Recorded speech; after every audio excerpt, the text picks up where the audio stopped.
අයිබෝන් හැමෝටම මාව ඇහෙනවද? අයිබෝන්. හරි. ඇහෙනවා. දැක්ලු අද අපේ පාඩම වෙන්නේ අපේ 4 වෙනි පාඩම බ්‍රිතාන්‍යයන් යටතේ ශ්‍රී ලංකාවේ දේශපාලන වෙනස් වීම කියන පාඩම. ඉතින් අද සම්පූර්ණ පාඩමම කතා කරලා ඉවර කරනවා. අවුලක් නැහැ කට්ටියට නේද? ඉන්න පුළුවන් නේ. කිසි අවුලක් නැහැ. ඉන්න පුළුවන්. මම කලින් කිව්වා. ඉතින් අද පාඩම කතා කරලා ඉවර කරනවා. ඒ වගේම අපි කලින් පාඩම් තුනම දැන් ඉවර කරලා තියෙනවා. ඉතින් අපි දැන් 4 වෙනි පාඩමට අපි දැන් ඊනගනමු. අපිට ඇති වෙනකම් කාලය තියෙනවා. වැඩ කරපු අයට දිගටම වැඩ ටික අල්ලගෙන යන්න පුළුවන්. තවමත් වැඩ පටන් ගත්තේ නැති අයට ඔන්න කාලය හම්බ වෙලා තියෙනවා අපිට මේ වෙනකම්. අපි වැඩ කටයුතු ටික කරගන්න කාලය ලබා දීලා තියෙනවා. තවමත් පටන් ගත්තේ නැති අයට පටන් ගන්න. ඉතින් මෙහෙම අපි පටන් ගමු දවසේ සිදුවීම්. මොකද්ද මේක? අපි right. අපි මොකක් හරි වැඩක් කරනවා කියලා හිතන්නකෝ. මොකක් හරි වැඩකට අත ගන්නවා අපි. අපි ඔන්න මේ වැඩේට අත ගහුවාම අපිට එනවා නොයෙකුත් බාධා. ඔන්න මොකක් හරි වැඩක් පටන් ගත්තාම කවුරු හරි එකෙක් ඇවිල්ලා කියනවා ඕක හරියන්නේ නැහැ බං. ඕක කරන්න එපා. ඕක කරලා කාටද හරි ගියේ. කොහොම කියනවා. ඉතින් එහෙම කිව්වා කියලා අපි අපේ වැඩ කටයුතු නතර කරනවද? නැහැ. අපි නතර කරොත් අපි පරාදයි. ඉතින් අන්න ඒකින්ද අපි පරාද නෙවෙයි ඉස්සරහටම යනවා. කට්ටිය සමාජයේ පැත්තේ මොනවා කිව්වා? තමන් කරන වැඩේ නිවැරදි නම්, තමන් කරන වැඩේ හරිනම්, තමන් ඒ වැඩේ දිගටම කරන්න ඕන, ඉදිරියටම යන්න ඕන. වැරදි වැඩ කරන්න හොඳ නැහැ. හරි? එහෙනම් අභියෝග හමුවෙන් නොසැලී ඉදිරියට යාම තමයි අරමුණ වෙන්න ඕන. හොඳයි. දැන් ඉතින් කතා කරන්නේ බෝරින් යන්නත් එක්ක ඉතින් මොන හරි කර පාඩම කරමු දිගට. හරි. ඉතින් පාඩම පටන් ගමු. අපේ මම ස්ක්‍රීන් එක ෂෙයා කරන්නම්. පොඩ්ඩක් ඉන්න. ස්ක්‍රීන් එක ෂෙයා කරන්නම්. එහෙන් නැති ප්‍රශ්න මොනවා හරි තියෙනවා නම් මට මැසේජ් එකක් දෙන්න.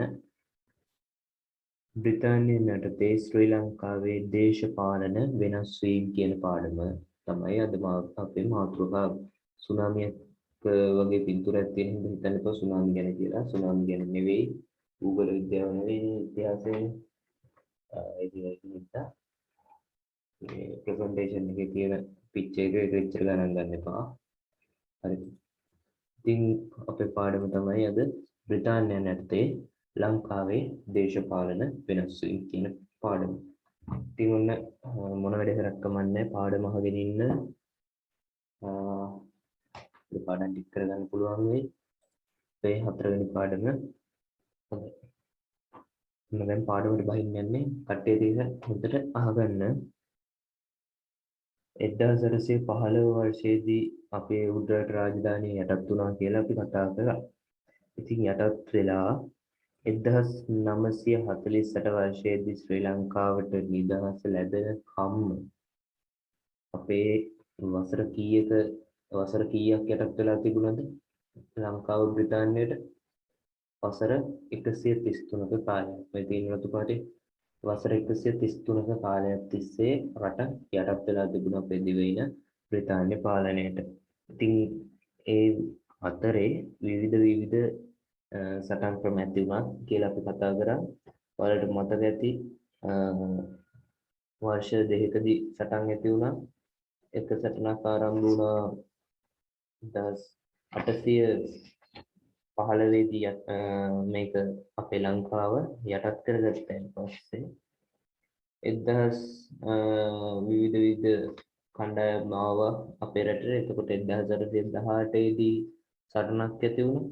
ඒ වගේම 1848 දී සටනක් ඇති වුණා. ඒ විදිහට සටන් ඇති වුණා. ඊට පස්සේ මිෂනාරීන් වරුන් ලංකාවට පැමිණියා. ඉතින් ලංකාවට පැමිණියා. ඊට පස්සේ ඒගොල්ලෝ ආණ්ඩු පිටුවන් ආගම ප්‍රචාරය කරන්න ඒ දෙවල් වල නිරතුණා. ඊට පස්සේ ලංකාවේ ආගමික ප්‍රබෝධ ඇති වුණා. මධ්‍යම ව්‍යාපාර ඇති වුණා. විවිධ නායකවරු කැපී පෙනුණා. ඔවුන් යටතේ ජනතාව මෙහෙයුණා. ඉතින් ඒ වගේ දේවල් සිද්ධ වුණා.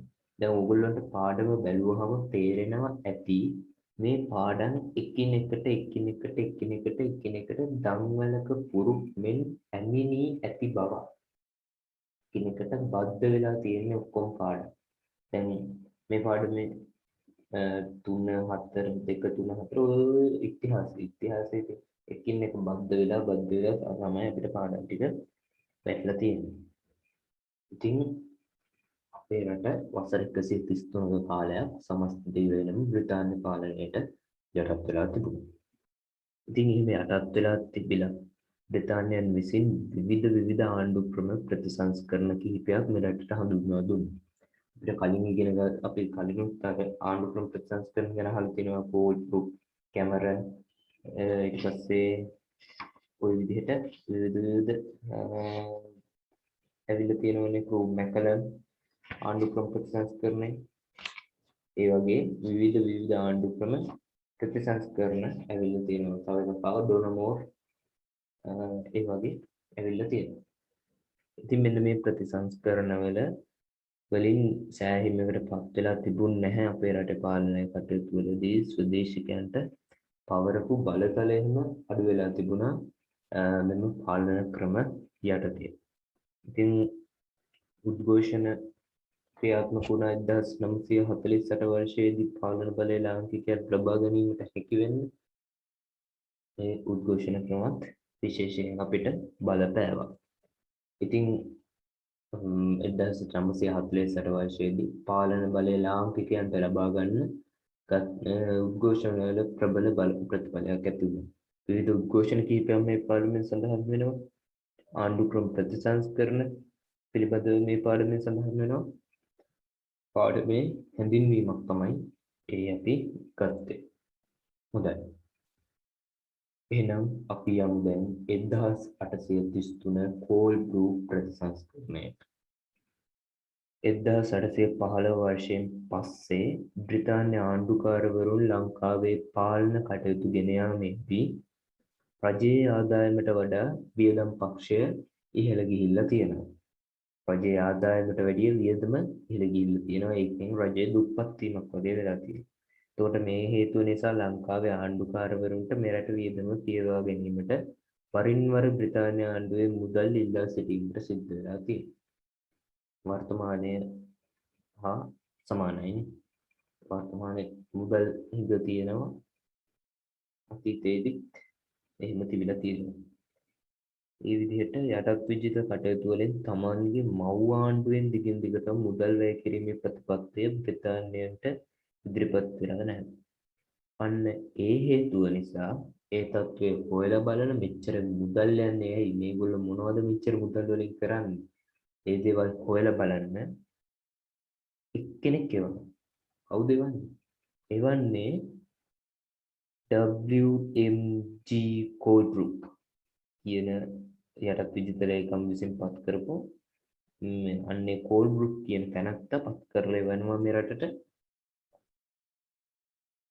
විලියම් මැග්වින් ජෝර්ජ් කෝල්බ්‍රූක් කියලා තමයි ඔහු හඳුන්වන්නේ.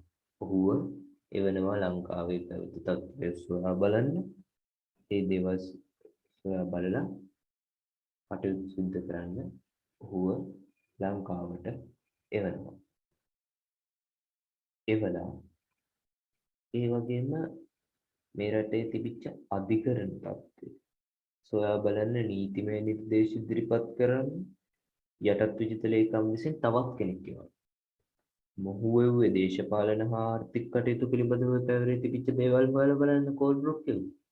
ඊට පස්සේ අධිකරණ තත්ත්වයේ නීතිමය තත්ත්වයේ පිරික්සා බලන්න එවනවා අපිට අපේ රටට යටත් විජිත ලේකම් විසින් චාල්ස් හේ කැමරන් කියන කෙනා. චාල්ස් හේ කැමරන් කියන නැමැත්තා පත් කරලා මේ රටට එවනවා. ඒ අනුව කැමරන් 1830 දී ලංකාවට ඇවිල්ලා තියෙනවා. ඊට පස්සේ 1830 දී ලංකාවට ඇවිල්ලා පෝල් ගෲප් කොමිසමේ නිර්දේශ ටික පදනම් කරගනිමින් ආණ්ඩු ක්‍රම ප්‍රතිසංස්කරණයක් 1833 වර්ෂයේදී බ්‍රිතාන්‍යයන් විසින් මෙරටට හඳුන්වලා දීලා තියෙනවා. පෝල් ගෲප් කොමිසමේ නිර්දේශ පදනම් කරගනිමින් ආණ්ඩු ක්‍රම ප්‍රතිසංස්කරණයක් මෙරටට හඳුන්වා දීලා තියෙනවා. ඒ වගේම කැමරන්ගේ නිර්දේශ අනුව අධිකරණ ක්‍රමයේද ප්‍රතිසංස්කරණය කිරීමක් සිද්ධ කරලා තියෙනවා. හොඳයි. අපි දැන් බලමු මෙන්න මේ ප්‍රතිසංස්කරණවල කැපී පෙනෙන ලක්ෂණ පිළිබඳව. පෝල් ගෲප් ප්‍රතිසංස්කරණය ඇතුළත අපේ රටේ දේශපාලන ආර්ථික ක්ෂේත්‍රයේ විශාල වෙනස්කමක් තිබිලා තියෙනවා. මොන වෙනස්කමක්ද? විශාල වෙනස්කමක් ඇති වෙලා තියෙනවා. ඇති වෙලා ප්‍රතිසංස්කරණ රසක් එකක් ගන්න ප්‍රතිසංස්කරණ රසක් හඳුන්වලා දීලා තියෙනවා. ඒ අතරින් කැපී පෙනෙන ප්‍රතිසංස්කරණ කිහිපයක් තමයි ඔය පේන්නේ. කැපී පෙනෙන ප්‍රතිසංස්කරණ කිහිපයක්. ව්‍යවස්ථාදායකය හා විධායක සභා පිහිටුවීම සයන්නේ ඉරකෝ ප්‍රසන්ටේෂන් එකට සයන්නේ ඉරෙන්නේ නැහැ. මාර ප්‍රශ්න. ඉතින් අපි මොනවා කරන්නද නේද? හරි. ප්‍රතිසංස්කරණ වලින් එනකොට ඒ ප්‍රතිසංස්කරණ කිහිපයක් තමයි ව්‍යවස්ථාදායකය හා විධායක සභා පිහිටුවීම. ඊට පස්සේ දෙවැනි එක තමයි උඩරට හා පහතරට පළාත් සඳහා ඒකාබද්ධ වූ පාලන ක්‍රමයක් හඳුන්වා දීම. ඊට පස්සේ ඊළඟ එක තමයි දිවයින පළාත් පහකට බෙදීම. මම මේ සිතියම් පෙන්නන්නම්. ඔයාලගේ අච්චු පොතේ තියෙන සිතියමම තමයි මේක පෙන්නන්න. ඊට පස්සේ ඊළඟ එක තමයි අනිවාර්ය සේවා රාජකාරී ක්‍රමය අහෝසි කිරීම. ඊළඟ එක තමයි රජයේ වෙළඳ ඒකාධිකාරය අහෝසි කිරීම. මෙන්න මේ ප්‍රතිසංස්කරණ තමයි කැපී පෙනෙන ප්‍රතිසංස්කරණ කිහිපයක් ඒවා. ඉතින් මෙන්න මේ පෝල් ගෲප් ප්‍රතිසංස්කරණය මගින් ව්‍යවස්ථාදායක සභාවක් හා විධායක සභාවක් පිහිටුවීම විශේෂයෙන්ම සඳහන් කරනවා. මේක යටතේ ව්‍යවස්ථාදායක සභාවකුයි විධායකයෙකුයි පිහිටවලා තියෙනවා. ඒක විශේෂ කරුණක් මතක තියාගන්න. ඒ වගේම පෝල් ගෲප් කොමිසම මෙරටට පැමිණි අවදියේ ලංකාවේ ආණ්ඩුකාරවරයාට අසීමිත බලතල පැවරිලා තියෙනවා. අසීමිත බලතල පැවරුනහම නිකන් අර වඳුරට දැලි පිහියා වුණා වගේ තියෙනවා ඇති නේද? අසීමිත බලතල හම්බුනහම ඒ වගේ අලුතු ප්‍රයෝජන ගැනීම සිද්ධ කරනවා ඇති. ඉතින් මේ දේවල් සිද්ධ වෙලා තියෙනවා. ඉතින් ඒ වගේම බලතල පැවරිච්ච හින්දා මහජන නිදහසට බාධාවක් ලෙස සැලකූ කොමිසම ආණ්ඩුකාරවරයාගේ බලතල අඩු කිරීම පිණිස මෙකී සභා පිහිටුවීම යෝජනා කරලා තියෙනවා. මොන සභාවද? ව්‍යවස්ථාදායක හා විධායක සභා පිහිටුවීම තමයි යෝජනා කරලා තියෙන්නේ. එතකොට 1833 වර්ෂයේදී පිහිටුවන ලද ව්‍යවස්ථාදායක සභාවට සමාජිකයන් 15ක් ඉඳලා තියෙනවා. සමාජිකයන් කීයක් ඉඳලා තියෙනවද 1833 වර්ෂයේදී පිහිටුවන ලද ව්‍යවස්ථාදායක සභාවට? ඉදිරියට යනකොට සමාජිකයන් සංඛ්‍යාව වැඩි වෙනවා. ඒකින්ද මේ සමාජික සංඛ්‍යාව මතක තබා ගත යුතුයි. සමාජික සංඛ්‍යාව කීයද? මෙසේජ් එක right 15. okay right. 9ක් නිලලත් සමාජිකයන් වෙලා තියෙනවා. නිලලත් සමාජිකයන්වත් නිල බලයෙන් පත් වුණා. يعني නිල තනතුරු දරපු 9යි. ඊට පස්සේ ඉතිරි 6 දෙනා නිල නොලත් සමාජිකයෝ වෙලා තියෙනවා. යුරෝපීයන් වෙනුවෙන් 3 දෙනෙකුත් සිංහල දෙමළ බර්ගර් යන ජන කොටස් වෙනුවෙන් එක් අයෙකු පැගිනුත් එම 6 දෙනා තෝරාපත් කරලා තියෙනවා. හරිනේ? 6 right. නෑ 6 12 නෙමෙයි. මෙතන 9 6 15 හරි මේ 6 දෙනා පත් කරලා තියෙන්නේ යුරෝපීයන් වෙනුවෙන් 3යි සිංහල දෙමළ බර්ගර් වලින් 1යි තමයි පත් කරලා තියෙන්නේ. හොඳයි. ඒ ප්‍රසන්ටේෂන් එක අවසන් වෙනවා. මම ඊළඟ වෙනම ප්‍රසන්ටේෂන් එකක් ගන්නම්. right. ඒක බෙදෙන විදිහ අපි බලමුකෝ දැන් මේ අර මෙන්න මේ වගේ සටහනකින් ව්‍යවස්ථා 10ක සභාව නිලලත් 9ක් වශයෙන් උත් නිල නොලත් 6ක් වශයෙන් බෙදෙනවා. ඊට පස්සේ එහෙම බෙදිලා නිල නොලත් 6 දෙනා යුරෝපීයන් 3යි සිංහල 1යි දෙමළ 1යි බර්ගර් 1යි මේ විදිහට බෙදෙනවා. මෙන්න මේ වෙච්චර ගණන් ගන්න එපා ළමයි. මෙන්න මේවා මෙන්න මේවා මේ එච්චර ගණන් ගන්න එපා. මොකද මම ප්‍රසන්ටේෂන් එක මේක හදනකොට මේක ඒ දේවල් හදනකොට පොඩ්ඩක් කවුල් ගියා. ඒකින්ද මෙන්න මේවා වැඩි ගණන් ගන්න එපා. මේ දේවල් මේවා මේ මම රතු පාටින් කොටු කරන ඒ ඊතල පිළිබඳව වැඩි සැලකිල්ලක් දක්වන්න එපා. ඔයගෙන වැඩි සැලකිල්ලක් දක්වන්න එපා. හොඳයි. ඉතින් ওই විදිහට බෙදෙනවා. ඊට පස්සේ ව්‍යවස්ථාදායක සභාවේ නිලධාරීන් සමාජිකයන් පත් කිරීමේදී ජන වර්ග පිළිබඳ නියෝජිතයන් පත් කිරීම අපි හඳුන්වනවා ජන වර්ග අනුව නියෝජිතයන් පත් කිරීම වාර්ගික නියෝජන ක්‍රමය කියලා. ජන වර්ග අනුව නියෝජිතයන් පත් කිරීම වාර්ගික නියෝජන ක්‍රමය ලෙස හඳුන්වනවා. නිල නොලත් පිරිසට එම සභාවේ බලයක් තිබිලා නැහැ. නිකන් අර යුනිෆෝම් එක දාගත්තාම බලක් ගන්න නිකන් කොට්ටාසයක් වගේ තමයි. එතකොට නිල නොලත් පිරිසට බලයක් තිබෙන්නේ නැහැ. ඉතින් ව්‍යවස්ථාදායක සභාවේ නිල නොලත් පිරිසට වඩා නිලලත් පිරිස සාමාජික පිරිසට සභාවේ බල නොතිබුණෙහි නිල නොලත් සමාජිකයන් පත් කිරීමේ බලය ආණ්ඩුකාරවරයාට පැවරී තිබූ බැවින් Tamanට හිතවත් පිරිසක් පත් කරගන්න ආණ්ඩුකාරවරයාට හැකියාව ලැබිලා තියෙනවා. මෙන්න මේ හේතුව නිසා ව්‍යවස්ථාදායක සභාව ආණ්ඩුකාරවරයාට පක්ෂපාතී ස්වරූපයක් අරගෙන තියෙනවා. නිල නොලත් සමාජිකයන් පත් කරනකොට ආණ්ඩුකාරවරයාට පක්ෂපාතී පිරිසක් පත් කර ගැනීම හැකියාව තිබීම හේතුවෙන් ව්‍යවස්ථාදායක සභාව ආණ්ඩුකාරවරයාට පක්ෂපාතී ස්වභාවයක් අරගෙන තියෙනවා. දැන් අපේ පිළිබඳව තත්ත්වය පිළිබඳව මම කතා කරන්න යන්නේ දේශපාලනය වුණේ ඔයගොල්ලෝ තේරෙනවා ඇති ඉතින් ඒක. ඉතින් ඒ විදිහට තමයි 1833 දී පිහිට වූ විධායක සභාවේ යටත් විසිත ලේකම් භාණ්ඩාගාරික ගණකාධිකාරී මිනුම්පති කොළඹ රේගු අයිකමැනි පිරිස් වලින් යුතු වෙලා තියෙනවා.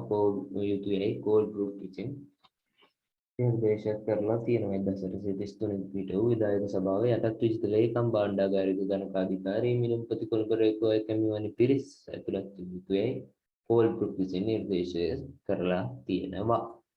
හොඳයි. ඉතින් ඕන් තියෙනවා අර පළාත් පහ. මේ පොතේ තියෙන සිතියමමයි කෝල් ගෲප් සංස්කරණය අනුව ශ්‍රී ලංකාවට පළාත් පහකට බෙදුව ආකාරය. දකුණ තියලා තියෙනවා. එතකොට දකුණු පළාත තියලා තියෙනවා.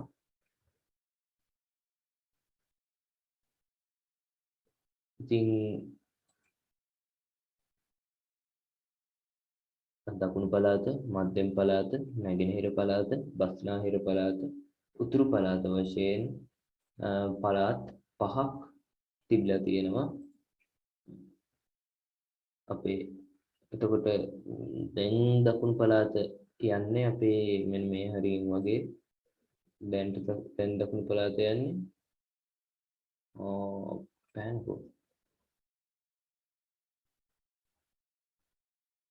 දැන් දකුණු පළාත මෙහෙම මේ තීරු වගේ යන්නේ.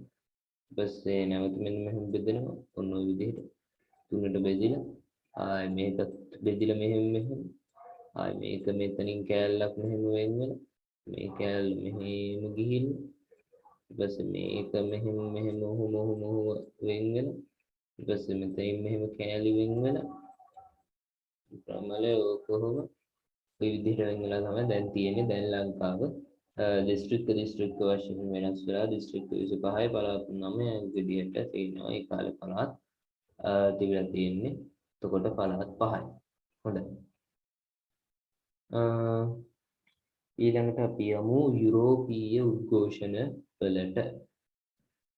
කෝල්බෘක් ප්‍රතිසංස්කරණවල විවිධ අංශ සංශෝධනය කර ගැනීමට උද්ඝෝෂණයක් මුල්වරට ආරම්භ කරන ලද්දේ මෙරට සිටි යුරෝපීය ව්‍යාපාරිකයන් පිරිසක්. මේක මතක තියාගන්න. කෝල්බෘක් ප්‍රතිසංස්කරණවල යම් සංශෝධන කර ගැනීමේ උද්ඝෝෂණ පළවෙනියටම ආරම්භ කරලා තියෙන්නේ මේ රටේ හිටපු යුරෝපීය ව්‍යාපාරිකයන් පිරිසක්. ඉතින් මෙන්න මේ යුරෝපීය ව්‍යාපාරිකයන් පිරිස ආරම්භ කර උද්ඝෝෂණ ලංකාවේ සිට යුරෝපීයන් නියෝජනය කිරීමට ව්‍යවස්ථාදායකයන් නිල නොලත් සමාජිකයන් 3 දෙනෙක් පත් කරලා තියෙනවා. මේ රට තුල වගා කටයුතු වල නිරත වූ යුරෝපීයන්ට අවශ්‍ය වුණේ මහ ලොකු දෙයක් නෙමෙයි. ඒගොල්ලන්ට අවශ්‍ය වුණේ මහ ලොකු දෙයක් තමයි ඒ කාලේ හැටියට මහා මාර්ග, දුම්රිය මාර්ග හා වෙනත් යටිතල පහසුකම් තමයි අවශ්‍ය වෙන්නේ. නැතුව දේශපාලන බලයක්වත් විවිධ යාන වාහන මිලමුද අවශ්‍ය නැහැ. ඔවුන්ට මේ කාලේ වගේ ඔවුන්ට අවශ්‍ය වෙන්නේ මහා මාර්ග, දුම්රිය මාර්ග හා වෙනත් යටිතල පහසුකම්. දැනුත් මහා මාර්ගයේ උද්ඝෝෂණ යනවා. දැනුත් උද්ඝෝෂණ ව්‍යාපාර රට තුළ ක්‍රියාත්මක වෙනවා. එකකටත් උද්ඝෝෂණ ව්‍යාපාර ක්‍රියාත්මක වෙලා තියෙනවා. ඉතින් මේ උද්ඝෝෂණ හරහා ජය ගැනීම තමයි මේ රට අතීතයේ ඉඳන්ම පැවතිලා තියෙන උද්ඝෝෂණ කරනවා, ජය ලබනවා, පරාද වෙනවා, නැවත උද්ඝෝෂණ කරනවා, නැවත ඉල්ලීම් දිනා ගන්නවා, උද්ඝෝෂණ, ඉල්ලීම් දිනා ගැනීම, උද්ඝෝෂණ ඔය විදිහට තමයි ඉතින් රට දුවලා තියෙන්නේ. තවමත් එහෙමමයි නේද? හොඳයි. යුරෝපියන් ව්‍යවස්ථාදායකයට නිල පත් කළ තියෙනවා කිව්වා. ඉතින් මේවා තමයි ඉල්ලලා තියෙන්නේ. ඒ වගේම ව්‍යවස්ථාදායකයේ නිල නොලත් පිළිස සුළුතරයක් වීම ගැනද ඔහුන්ට අසතුටට කරුණක් වෙලා තියෙනවා. නිල නොලත් පිරිස ඡන්ද බලයෙන් නොකර ආණ්ඩුකාරවරයන් නම් කිරීම පිළිබඳවත් ඔවුන් තුළ ඇති වෙලා තියෙනවා සතුටු ස්වභාවයක්. මේ අරමුණ ඉෂ්ට සිද්ධ කර ගැනීම සඳහා යුරෝපීය ව්‍යාපාරිකයන් සීමිත උද්ඝෝෂණයක් ආරම්භ කරලා තියෙනවා. එහිදී ව්‍යවස්ථාදායකය තුළ ප්‍රශ්න ඇසීම, යෝජනා ඉදිරිපත් කිරීම, පුවත්පත්වලට ලිපි සැපයීම, උද්ඝෝෂණ මෙහෙයවීම, සංවිධාන පිහිටුවීම ආදී ඔවුන්ගේ උද්ඝෝෂණ ක්‍රම වෙලා තියෙනවා. මොනවද උද්ඝෝෂණ ක්‍රම? ප්‍රශ්න ඇසීම, යෝජනා ඉදිරිපත් කිරීම, පුවත්පත්වලට ලිපි සැපයීම, උද්ඝෝෂණ මෙහෙයවීම. මෙන්න මේවා තමයි මට ඒක ප්‍රසන්ටේෂන් එකට අප්ලෝඩ් කරන්න බැරි වෙලා තියෙනවා කමෙන්ට්. ඒ වුණාට ඔයගොල්ලෝ මතක තියාගන්න උද්ඝෝෂණ ක්‍රම උනේ ප්‍රශ්න ඇසීම, යෝජනා ඉදිරිපත් කිරීම, පුවත්පත්වලට ලිපි සැපයීම, උද්ඝෝෂණ මෙහෙයවීම කියන ඒවා. ඉතින් මේ විදිහට උද්ඝෝෂණ සංවිධාන පිහිටුවල උද්ඝෝෂණ ක්‍රියාත්මක වෙලා තියෙනවා. ජෝර්ජ් වෝල්ගේ නායකත්වයෙන් යුතු 1865 වර්ෂයේදී ලංකා සංගමය පිහිටුවීම සිද්ධ කරලා තියෙනවා. ලංකා සංගමය 1865 වර්ෂයේ මතක තියාගන්න. යුරෝපියන් පිහිටු සංවිධාන වලට එක් උදාහරණයක් තමයි ඒ සංවිධානය ලංකා සංගමය. මෙම හේතුව නිසා 1889 වර්ෂයේදී ව්‍යවස්ථාදායකයින් නිලනොලත් සංඛ්‍යාව 8ක් දක්වා වැඩි කරලා තියෙනවා. කොහොමද නේද උද්ඝෝෂණ වල බලය? උද්ඝෝෂණ ක්‍රියාත්මක කිරීම හේතුවෙන් 1889 වර්ෂයේදී ව්‍යවස්ථාදායකයින් නිලනොලත් සංඛ්‍යාව ඉහළ ගිහිල්ලා තියෙනවා. තව ටිකක් වැඩි කරා නම් තව ටිකක් ඉහළ යයි නේද? උද්ඝෝෂණ වැඩි කරනවා සංඛ්‍යාව ඉහළ යනවා. මාරු ක්‍රම. හොඳයි. ඉතින් ඒ විදිහට තමයි යුරෝපීය උද්ඝෝෂණ ක්‍රියාත්මක වෙලා තියෙන්නේ. ඉතින් එහෙම වැඩි කරලා මුස්ලිම් ජනතාව වෙනුවෙන් හා උඩරට සිංහලයන් වෙනුවෙන් නව නියෝජිතයන් දෙදෙනෙක් තෝරා ගැනීම සිද්ධ කරලා තියෙනවා. යුරෝපියන්ගේ උද්ඝෝෂණ වල අරමුණ පාලන බලතල ලාංකිකයන්ට පත් කර ගැනීම නොවුනත් ලාංකිකයන්ගේ ආදර්ශ ලබා ගැනීමට එම ලාංකිකයන්ට ආදර්ශ ලබා ගන්න එම උද්ඝෝෂණ වල ප්‍රයෝජනවත් වෙලා තියෙනවා.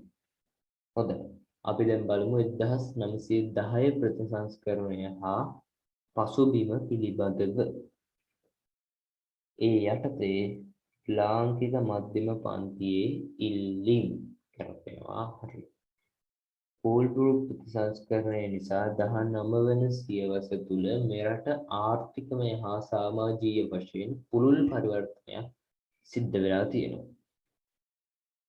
එහි ප්‍රතිඵලයක් වශයෙන් 20 වන සියවස ආරම්භ වන විට පැරණි ප්‍රභූ පන්තිය අභාවයට ගිහිල්ලා නවලාංකික පන්තියක් බිහි වෙලා තියෙනවා. අභාවයට ගිහිල්ලා කියන්නේ මැරිලාද? නෑ මැරිලා නෙමෙයි, අයින් වෙලා. අයින් වෙලා ඒ කට්ටිය නව ලාංකික මධ්‍යම පන්තියක් ඇවිල්ලා තියෙනවා.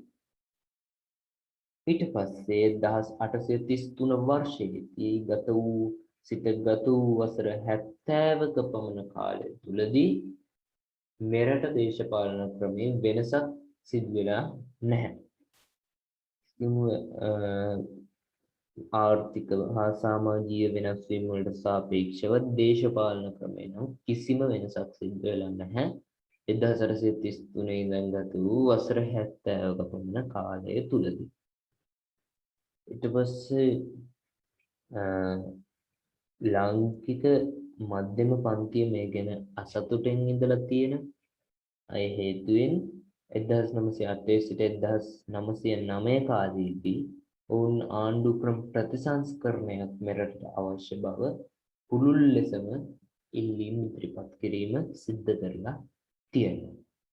ඉතින් ඊට පස්සේ 1908 වර්ෂයේදී දෙසැම්බර් මාසයේදී දෙසැම්බර් අපි දැන් මේ ඉන්නේ නවම්බර් 12 වෙනි මාසේ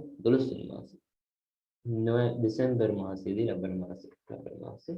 දෙසැම්බර් මාසයේදී ජේම්ස් පීරිස් මහතා විසින් ලංකාවට ආණ්ඩු ක්‍රම ප්‍රතිසංස්කරණයක් අවශ්‍ය බවට විධිමත් පෙත්සමක් මුල්වරට යටත් විජිත පාර ලේකම් වෙත ඉදිරිපත් කරලා තියෙන පළවෙනි වතාවට ජේම්ස් පීරිස් මහත්මයා විසින් 1908 වසරේදී දෙසැම්බර් මාසයේ ලංකාවට ආණ්ඩු ක්‍රම ප්‍රතිසංස්කරණයක් අවශ්‍ය බවට පළමු වරට පෙත්සමක් ඉදිරිපත් කිරීම. පළමු වරට පෙත්සමක් යටත් විචාර ලේකම් වෙත ඉදිරිපත් කරන ලද්දේ කවුරුන්ද? ප්‍රශ්නයක් අහන්න පුළුවන්. කවුද? ජේම්ස් පීරිස් මහතා. ඊට ප්‍රශ්නය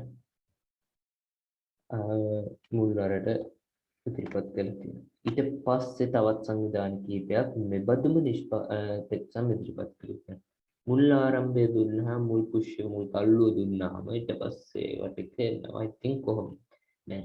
ඔයාලා බලන්න කාඩ් පැක් ටික පොලිමට මෙහෙම දියලා.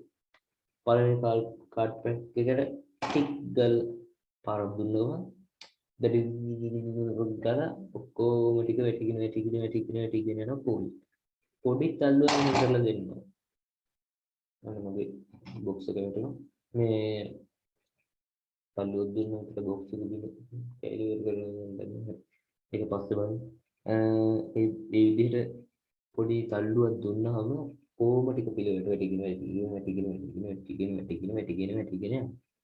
ඉතින් මේ විදිහට අර පොඩි තල්ලුව දුන්නේ අනිත් සංවිධාන කීපයකම සට ගාලා මේ වගේ පෙත්සම් ඉදිරිපත් වුණා. ඒ විදිහට පෙත්සම් ඉදිරිපත් කරපු සංගම් තමයි පහත රට නිෂ්පාදන සංගමය, හලාවත සංගමය හා යාපනයේ සංගමය කියන සංගම් විසින් තමයි පෙත්සම් ඉදිරිපත් කිරීම සිද්ධ කරලා තියෙන්නේ. මොනවද සංගම් මත අන්න වැහුණා. කවුද ගොමරේ ඉතින්? Wait a minute. Excuse me, wait a minute. Right, okay. පහත රට නිෂ්පාදන සංගමය, හලාවත සංගමය, යාපනයේ සංගමය විසින් පෙත්සම් ඉදිරිපත් කිරීම සිද්ධ කරලා තියෙනවා. මේ විදිහට පෙත්සම් ඉදිරිපත් කළා තියෙනවා මෙන්න මේ සංගම් විසින්. හොඳයි. ඊට පස්සේ මේ පෙත් සම්මගින් ඉල්ලා හිටපු ප්‍රධාන ඉල්ලීම් කිහිපයක් තිබුණා. ඒ මොනවද කියලා අපි බලමුද? ව්‍යවස්ථාදායක සභාවේ නිල නොලත් සමාජික පිරිස ඉහළ දැමීම. වාර්ගික නියෝජන ක්‍රමය අහෝසි කිරීම. පළාත්බද නියෝජන ක්‍රමය අනුව ඒ පළාත් වෙනුවෙන් ඡන්ද බලයෙන් නියෝජිතයන් තෝරා ගැනීමට ඉඩ සැලසීම. ව්‍යවස්ථාදායක සභාවේ බලතල වැඩි කිරීම කියන ප්‍රධාන ඉල්ලීම් කීපයක් තමයි මේ විදිහට ඔවුන් යටත් විජිත බාර ලේකම්ගෙන් ඉල්ලූ. එවකට ලංකාවේ ආණ්ඩුකාරවරයා වුණේ හෙන්රි මැකලම්. ඊට කලින් කවුද මේ? ජේම්ස් පීරිස් මහත්මයා. ඉන්නේ ජේම්ස් පීරිස් මහත්තයා. මේ මහත්තයාගේ පින්තූරයක් ඔයගොල්ලන්ට ටච් පොතේ බලා ගන්න පුළුවන් හොඳට පැහැදිලිව.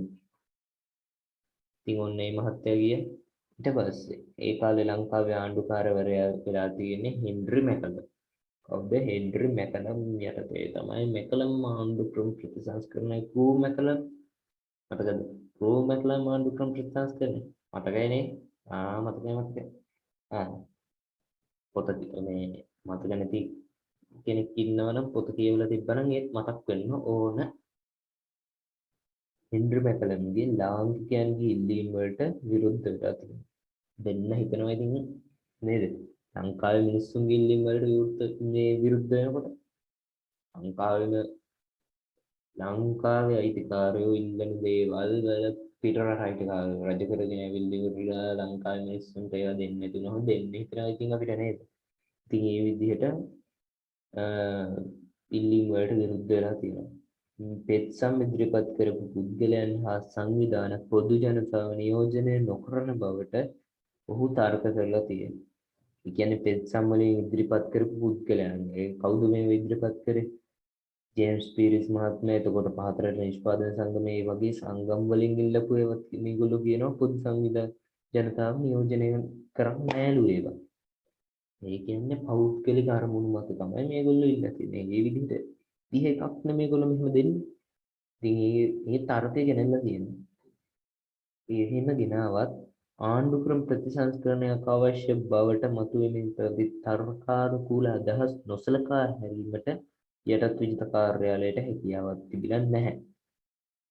කෝල්බ්‍රූක් ආණ්ඩු ක්‍රමය මේ වන විට වසර 75කට වැඩි කාලයක් ආයුධය වෙලා තියෙනවා. කියන්නේ දැන් ඉතින් වසර 75ක් ආයුධය වෙලා දැන් එයාට වයසයි. නේද? 75 යනකොට වයසයි. වයසයි. ඉතින් ඒක හින්දා අලුත් තරුණ ජවයක් අවශ්‍ය බව පෙනී ගියපු යටත් විජිත නිලධාරීන්ට පවා පිළිගත් බව පෙන්න තියෙනවා. වයසට කියපු 100 ඒ කෙනෙක් අයින් කරලා ඒ ආණ්ඩු ක්‍රමයේ 100 කෙනෙක් වෙච්ච ආණ්ඩු ක්‍රමයේ ඒ අයින් කරලා කෝල් ගෲප් 100 කෙනෙක් වෙලා කෝල් ගෲප් ආණ්ඩු ක්‍රමයේ 100 කෙනෙක් වෙලා අන්නේ 100 කෙනෙක් වෙච්ච ආණ්ඩු ක්‍රම ප්‍රතිසංස්කරණය අයින් කරලා නව හොඳ තරුණ ප්‍රතිසංස්කරණයක් නව ප්‍රතිසංස්කරණයක් තප්පන ජවයකින් පිරි ප්‍රතිසංස්කරණයක් අවශ්‍ය බව යටත් විජිත නිලධාරීන්ට පවා තේරිලා පිළිගත් බව පෙනේ. ඉතින් ඒ අනුව 1910 වර්ෂයේ නොවැම්බර් මාසයේ කියන්නේ මේ මාසේ නොවැම්බර් මාස නව ප්‍රතිසංස්කරණයක් ලබා දෙන බවට යටත් විජිත ලේකම් විසින් ප්‍රකාශයට පත් කළ තිබෙනවා. හරි මේක බලමු ඉතින්. ඒවකට මෙරට ආණ්ඩුකාරවරයා වූ හෙන්රි මැකලම්ගේ නිර්දේශන පදනම් කරගෙන යටත් විජිත ලේකම් ක්‍රූ සාමිවරයා සැලසුම් කර එම ආණ්ඩු ක්‍රමය ක්‍රූ මැකලම් ආණ්ඩු ක්‍රමය ලෙස හඳුන්වලා තියෙනවා. හෙන්රි මැකලම් මේකට විරුද්ධ වෙලා අන්තිමට යාගේ නමක් දාගෙන ආණ්ඩු ක්‍රමයක් මේ රටට අරගෙන ඇවිල්ලා නේ. ඒ ඉතින් හෙන්රි මැකලම්ගේ නිර්දේශ පදනම් කරගෙන තමයි ක්‍රූ සාමිවරයා මේක සැලසුම් කරේ. ඒකෙන්ද ඉතින් සැලසුම් කරගෙන අරයාගේ නමක් පොඩ්ඩක් දාගන්න ඕන හින්දා ක්‍රූ මැකලම් මෙතන අල්වයන් කවුද කාලා ක්‍රූ විතරයි තියෙන්නේ අල්වයන් ඒක කාලා කමන්නේ ක්‍රූ මැකලම් ආණ්ඩු ක්‍රමය ගෙනල්ලා තියෙනවා. ඒක තමයි ක්‍රූ මැකලම් ආණ්ඩු ක්‍රමය කියලා හඳුන්වන්නේ. හොඳයි ඊටස්. right. ක්‍රූ මැකලම් ආණ්ඩු ක්‍රමය 1910. right. මේ කට්ටිය මේ ඕගොල්ලන්ට පේනවද ස්ක්‍රීන් එකේ මේ මෙතන මේ දැන්ටමත් දැකලා බය වෙලා දින්නේ නෑනේ. මෙතන මේ ස්ලයිඩ් ෂෝ 57ක් තියෙනවා. ඒක දැකලා බය වෙලා නෑනේ නේ. නෑනේ. නැත්තම් කොහොමද හරියට. බය වෙන්න එපා. හිමීට අපි කරගෙන යමු මේ ටික දවස් ඇතුළත. මොකද ඊට කාලේ තියෙනවා හිමීට කාලේ දෙබ්බා කියලා ඉතින් මේ එකක් මත්තම එකම එක කාලේ තිබ්බා කියලා විභාගෙට කලින් දවසේ නිකන් පාඩම් ටික අල්ලගෙන ඉන්න අපිට බැහැනේ. ඉතින් ඒකින්ද අපි මෙහෙම මේ පුළුවන් දවසේ පුළුවන් උපරිම වෙලාවක් කරනවා මේක. කරලා පාඩම් ටික අවසන් කරගන්නවා. ඔයගොල්ලන්ට ප්‍රශ්නයක් නැහැ නේද? ප්‍රශ්නයක් නැහැ කියලා කිව්වොත් ඉතින් ඒක ඉන්නවා. හොඳයි. ඉතින් ඊට පස්සේ මේ විදිහට ක්‍රියාත්මක වෙච්ච ආණ්ඩු ක්‍රමය යටතේ ව්‍යවස්ථාදායක සභාවේ සමාජික සංඛ්‍යාව 21ක් දක්වා වැඩි කරලා තියෙනවා. 1912 සිට ක්‍රියාත්මක වෙච්ච මේ ආණ්ඩු ක්‍රමයේ යටතේ ව්‍යවස්ථාදායක සභාවේ සමාජික සංඛ්‍යාව 21ක් දක්වා වැඩි කරලා තියෙනවා. ඒකත් හොඳයිනේ. වෙනස් වෙනකොට වැඩි කරලා තියෙනවා. ඊට පස්සේ නිලලත් 11යි නිල නොලත් 10යි. නිලලත් 11යි නිල නොලත් 10යි. නිල නොලත් 10යි හයක් වාර්ගික නියෝජනය අනුව නාමකරණයෙන් පත් කරලා තියෙනවා. ඒ වගේම ඉතිරි 4 දෙනා යුරෝපීයන් වෙනුවෙන් දෙන්නෙකුයි බර්ගර් අය වෙනුවෙන් එක්කෙනෙකුයි උගත් ලාංකිකයන් වෙනුවෙන් එක් අයෙකුයි වශයෙන් සීමිත ඡන්ද බලයෙන් තෝරාපත් කරලා තියෙනවා. ඉතින් ඊට පස්සේ ওই තියෙන්නේ ව්‍යවස්ථාදායක සභාවේ නිල ලක් 11 නිල නොලත් 10 විදිහට බෙදුණා. ඉතින් ඇරලම දෙන්නනවා. දැන් ඔන්න නිල නොලත් 10න් ඡන්ද බලයෙන් 4යි නාමකරණයෙන් 6යි. මේක ගන්න තමයි මේක මේ අවුල වෙලා තියෙන්නේ. මම දැන් මේ ප්‍රසන්ටේෂන් එක හදනකොට මේ පිස්සුවක් නෑ ගත්තලත් එක. ඒකට හරියට මේක මේ කරගන්න බැරුණා මෙන්න මේ රයිට් දැන් පාට කරලා කියනවා කියලා. කන්ෆර්ම් එක මේ නිකම්ම පාට කරේ කම්මැලි කරලා. හරි. උත්තර මුකුත් තිබ්බේ නෑ කවුරුත් දැක්කේ නෑනේ හරියට. මේ හොඳයි. නිල නොලත් අයගෙන් 10 දින ඉඳලා තියෙනවා. ඒකෙන් ඡන්ද බලයෙන් 4ක් පත් කරලා තියෙනවා. නාමකරණයෙන් 6ක් පත් කරලා තියෙනවා. යුරෝපීයන් 2යි. නාමකරණයෙන් 6. හොඳයි ඉතින් මේ විදිහට නිල නොලත් 10 දෙනා ඡන්ද බලයෙන් 4 දෙනෙකුත් නාමකරණයෙන් 6 දෙනෙකුත් මෙන්න මේ ඊරායින් කරගන්න කියලා මම කිව්වා. නාමකරණයෙන් 6 දෙනෙකුත් යුරෝපීයන් ඒ ඡන්ද බලයෙන් පත් කරගත්තු 4 දෙනා බෙදෙනවා යුරෝපීයන් 2යි බර්ගර් 1යි උගත් ලාංකිකයන් 1යි වශයෙන් 2 1 1 කියන විදිහට බෙදලා යනවා. ඉතින් මේ විදිහට බෙදලා ගියන් පස්චිම ඊට පස්සේ අපි දැන් බලමු ක්‍රූ මැකලම් ප්‍රතිසංස්කරණයේ කැපී පෙනෙන ලක්ෂණ කිහිපයක් පිළිබඳව සඳහන් වෙනවා. අපි මේ ලක්ෂණ මොනවද කියලා බලමු දැන් අපි. හොඳයි. ක්‍රූ මැකලම් ප්‍රතිසංස්කරණයේ කැපී පෙනෙන ලක්ෂණ කිහිපයක්. ව්‍යවස්ථාදායක සභාවට ප්‍රථම වරට ඡන්ද බලයෙන් නියෝජිතයන් පත් කිරීමට ඉඩ ලැබීම. 2 උගත් ලාංකිකයන් වෙනුවෙන් එක් නියෝජිතයෙකු එම සභාවට පත්වීම. කවුද උගත් ලාංකිකයන් වෙනුවෙන් එම සභාවට පත් උනේ? අපි කලින් කතා කරලා තියෙනවා. පොන්නම්බලම් රාමනාදන් මහත්තයා තමයි පත් උනේ. ඉතින් තවදුරටත් නිලලත් පිරිස ව්‍යවස්ථාදායකයේ බහුතරය වීම කියන ලක්ෂණ කැපී පෙනෙන ලක්ෂණ වුණා ක්‍රෝ මැකලම් ප්‍රතිසංස්කරණයේදී. හොඳයි. ඉන් අනතුරුව මේ ප්‍රතිසංස්කරණව යටතේම ව්‍යවස්ථාදායකයට නියෝජිතයන් පත් කිරීමේදී ඡන්ද බලය හඳුන්වා දීම වැදගත් පියවරක් වුණා. ඊට පස්සේ ඒ ඡන්දදායකයෙකු වීමට නම් විශේෂ සුදුසුකම් අවශ්‍ය වූ බැවින් ඡන්ද බලය හිමි පිරිස සීමිත පිරිසක් බවට පත් වුණා. උගත් ලාංකිකයා මන්ත්‍රීවරයා තෝරා ගැනීමට 1912 දී වසර මතක තබා ගන්න දී පැවති මැතිවරණයෙන් පොන්නම්බලම් රාමනාදන් මහතා ව්‍යවස්ථාදායකයට තේරී පත්වීම සිද්ධ වෙලා තියෙනවා. ඉන් අනතුරුව අපි බලමු අමධ්‍යක ව්‍යාපාරය 1912 1915 අතර කාල වකවානුවේ. ඊට පස්සේ 1910 ආණ්ඩු ක්‍රම ප්‍රතිසංස්කරණයෙන් ලාංකිකයන්ගේ ඉල්ලීම් ඉටුවීම නොවිලා තියෙනවා. ඉල්ලීම් ඉටු මේ වී නොතිබිලා තියෙනවා. ඒ පිළිබඳව මධ්‍යම පන්තිකයන් තුල අප්‍රසාදයක් පැවතිලා තියෙනවා. ඉතින් එමෙන්ම 1912 දී රජය හා රාතබෑරුම් පිහිටුවීමට අවසරය දීලා නව සුරාබදු පනතක් පැනවීම නිසා අමධ්‍යක උද්ඝෝෂණය ආරම්භ වෙලා තියෙනවා. ඒ කියන්නේ මත් වෙන රාදින්න අරගෙන තියෙනවා සුද්ධ විසින් අපේ රටේ මිනිස්සුන්ට දීලා තියෙනවා බ්‍රිතාන්‍යයන් විසින් රාතබෑරුම් පිහිටුවීමට අවසරය ලබා දීලා තියෙනවා.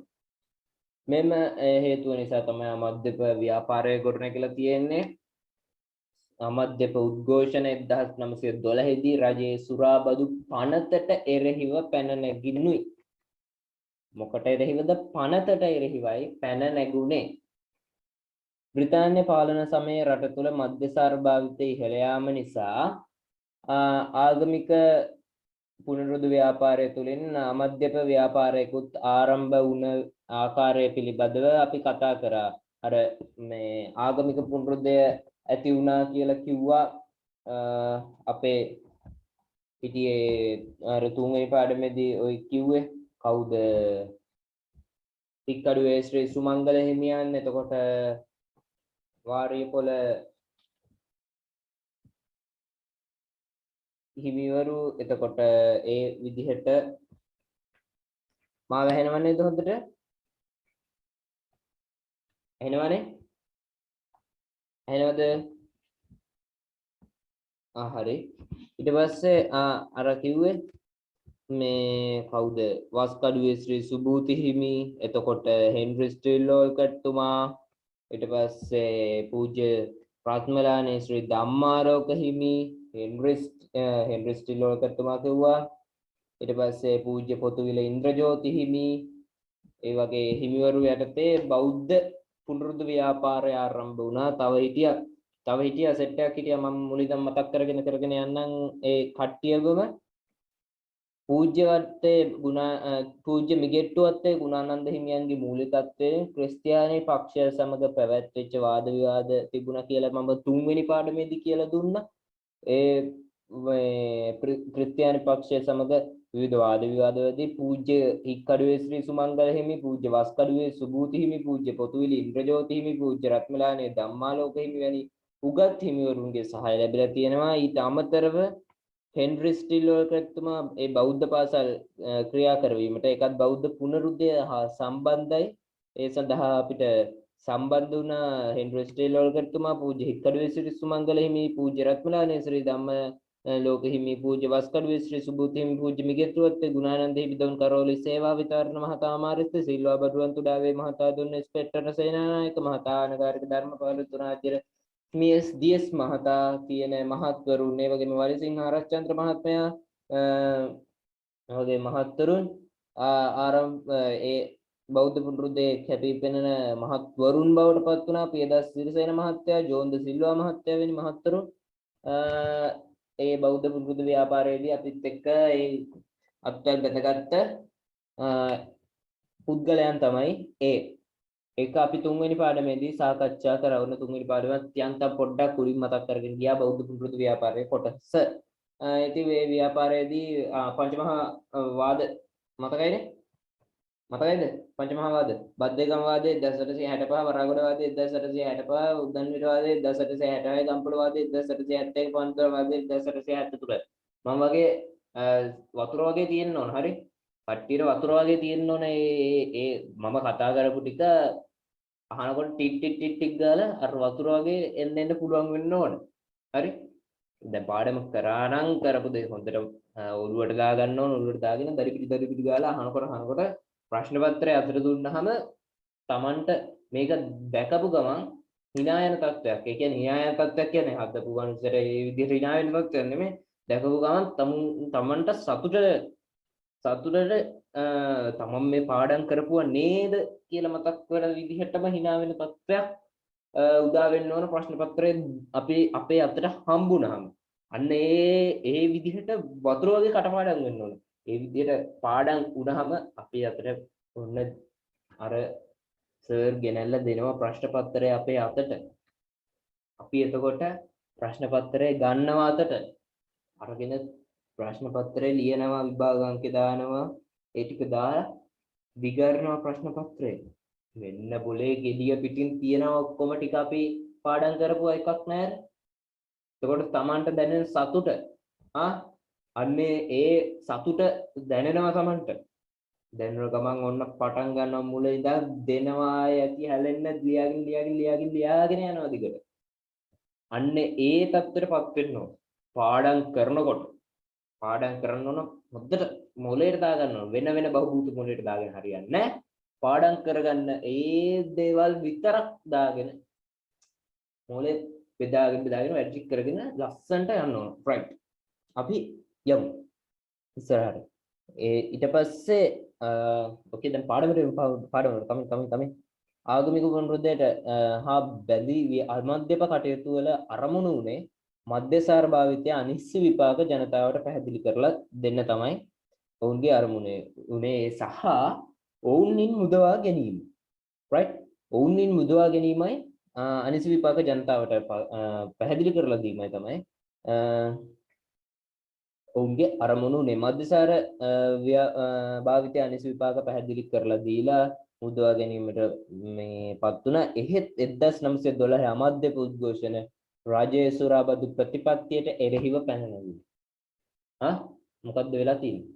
ප්‍රතිපත්තියට සුරාබදු පනතට ප්‍රතිපත්තියට එරෙහිව පැන නැගිලා තියෙන්නේ. එතකොට 1912 අමධ්‍යප උද්ඝෝෂණ වඩා දේශපාලන නැඹුරුවක් ඒ වගේම ඊට කලින් තියෙනවා මේ තව දෙයක් මේ 1910 ප්‍රතිසංස්කරණ වල තම ඉල්ලීම් නොලැබීම නිසා සතුට වූ මධ්‍යම පාන්තිකයන් එහි මූලිකත්වය අරගෙන ක්‍රියා කරලා තියෙනවා. ඊට පස්සේ මේ නිසා 1912 අමධ්‍යප උද්ඝෝෂණය වඩා දේශපාලන නැඹුරුවක් සහිත ව්‍යාපාරයක් බවට පත් වෙලා තියෙනවා. ඒ කියන්නේ 1900 අමධ්‍යප ව්‍යාපාරය ක්‍රියා කරලා තියෙන්නේ තමන්ගේ දේශපාලන නැඹුරුවක් සහිතව තමයි ක්‍රියාත්මක වෙලා තියෙන්නේ අමධ්‍යප ව්‍යාපාරය. අනගාരിക ධර්මපාලතුමාගේ වාහනේ ගහලා තිබුණා මධ්‍ය ව්‍යාපාරයට ගවමස් නොකව් මත්පැන් නොබෝ කියලා ඒ පාට ගහගෙන තිබුණා. වුණු අමධ්‍යප ව්‍යාපාරය සඳහා අපේ රටේ කැපීපෙනෙන නායකයන් ජාතික වීරවරයන් තමයි වුණුත්. හොඳයි. ඉතින් මේ අමධ්‍යප උද්ඝෝෂණයේ කැපීපෙනෙන ලක්ෂණ කිහිපයක් අපි දැන් බලමු. රජයේ සුරාබදු ප්‍රතිපත්තියට එරෙහිව මහජන මතයක් ඇති කිරීමට උත්සාහ දැරීම. ලක්ෂණ මතක තබා ගන්න. ඒ කියන්නේ මම කිව්වේ මේ පාඩම තමයි හොඳටම කරන්න ඕන පාඩම. මේක හොඳටම මතක තියාගන්න ඕන. මේක නිකන් කිරි කජු වගේ තියෙන්න ඕන. හරි. ඒ ඔයාලගේ භාෂාවෙන් කිරි කජු වගේ තියෙන්න ඕන. අර අහනකොට සට ගාලා උත්තර දෙන්න. ඒ වගේ තියෙන්න ඕන. මේක ගොඩක් දේවල් ගොඩක් කරුණු තියෙනවා මතක තියාගන්න දේවල්. ඒ වගේ දේවල් ගොඩක් තියෙනවා. මම අනුකාරික ධර්මපාලතුමාගේ රතය බලමු. අපි පුළුවන් වුණොත් මම පෙන්නන්නම්. බලමු. Google එකේ සර්ච් පාරක් දාලා බලමු. මධ්‍යම පන්තික ඉංග්‍රීසි උගතුන් හා ආගමික පුනරුද්දේ ක්‍රියාකාරකයන් යන දෙකොට්ටාසයම එකම අරමුණකින් කටයුතු කිරීම තව ලක්ෂණයක්. කොළඹ මධ්‍යම අමධ්‍යප සභාව පිහිටුවා රට පුරා ශාඛා ආරම්භ කර අමධ්‍යප සමිති ජාලයක් ගොඩනැගීම තවත් එක ලක්ෂණයක්. අමධ්‍යප වේදිකාවේ ආණ්ඩුවේ කටයුතු විවේචනය වීම තවත් එක ලක්ෂණයක් තමයි මේ අමධ්‍යප උද්ඝෝෂණය. හොඳයි. 1912 අමධ්‍යප උද්ඝෝෂණ නිසා ඇතැම් ප්‍රදේශවල සුරාසල් වැසී ගිය අතර අලුතෙන් සුරාසල් පිහිටුවීමට ස්ථාන ලබා ගැනීමට දුෂ්කර වූ බව වාර්තා වේ. යන්නේ කරන් පොඩ්ඩක් හොඳයි නේ. මෙසේ අමධ්‍යප ව්‍යාපාරයේ කටයුතු සාර්ථක වීමත් අමධ්‍යප සමිති හරහා ජනතාව සංවිධානය වීමත් අමධ්‍යප වේදිකාවේදී ආණ්ඩුව විවේචනය වීමත් නිසා එම අමධ්‍යප ව්‍යාපාරය අඩපණ කර දැමීමට ආණ්ඩුව කාරණාවක් සොයමින් තමයි සිටියේ. ඒ ඉතින් මේ දේවල් නැගීගෙන આવොත් ගහලා පන්නන තත්ත්වයක් උදා වෙනවන්නේ. කැටි පොළු වර්ගන පාරට බැස්සොත් මිනිස්සු ටික වැඩේ ඉවරයි. ඊට පස්සේ මේ අතරේ 1915 දී මානුවර ප්‍රදේශයේ සිංහල මුස්ලිම් ජනතාව අතර ගැටුමක් ඇති වෙනවා. මේ කවුල්නේ රටේ ඒ ගැටුම් ඇති වෙන එක පොඩ්ඩක් ගැටලු සහගතයි. ඒක අපිට අවාසි. නමුත් මේ ආණ්ඩුවට හොඳ වාසි. මෙන්න මේ විදිහට ඇති වෙච්ච ගැටුම සිංහල මුස්ලිම් කෝලාහලය විදිහට තමයි ඒක හඳුන්වන්නේ. සිංහල මුස්ලිම් කෝලාහලය කියලා තමයි ඒක හඳුන්වන්නේ. ඉතින් සාමාන්‍යයෙන් මෙහෙම ගැටුමක් ඇති වුණාම රජයක් විදිහට කරන්න ඕන දේ මොකක්ද ඔයගොල්ලෝ හිතන්නේ? ඔව්, රජයක් විසින් කරන්න ඕන ඒ ගැටුම පාලනය කරලා ඒ ගැටුම සමතයකටපත් වෙනවා. නමුත් මේ කට්ටිය මොකද්ද කරන්නේ? බොරදියේ මාළු බෑවා. ඒ බෙදුම ව්‍යාප්ත වීමට ඉඩ හැරලා රජය එක් අවස්ථාවක් කරගෙන අමධ්‍යප ව්‍යාපාරයෙන් මර්ධනය කිරීමට යොමු වෙලා තිනවා. අරකාර එහෙම වෙන්න දීලා අරගොල්ලෝ අර කා ගන්නකොට පොර කා ගන්නකොට මේ කට්ටිය මෙහෙන් යටින් ගේම ගහලා තියෙන. දී යටින් ගෙදර ගෙනියනවා වගේ ගේම් එකක් තමයි මේකේ ප්ලේ කරලා තියෙන්නේ.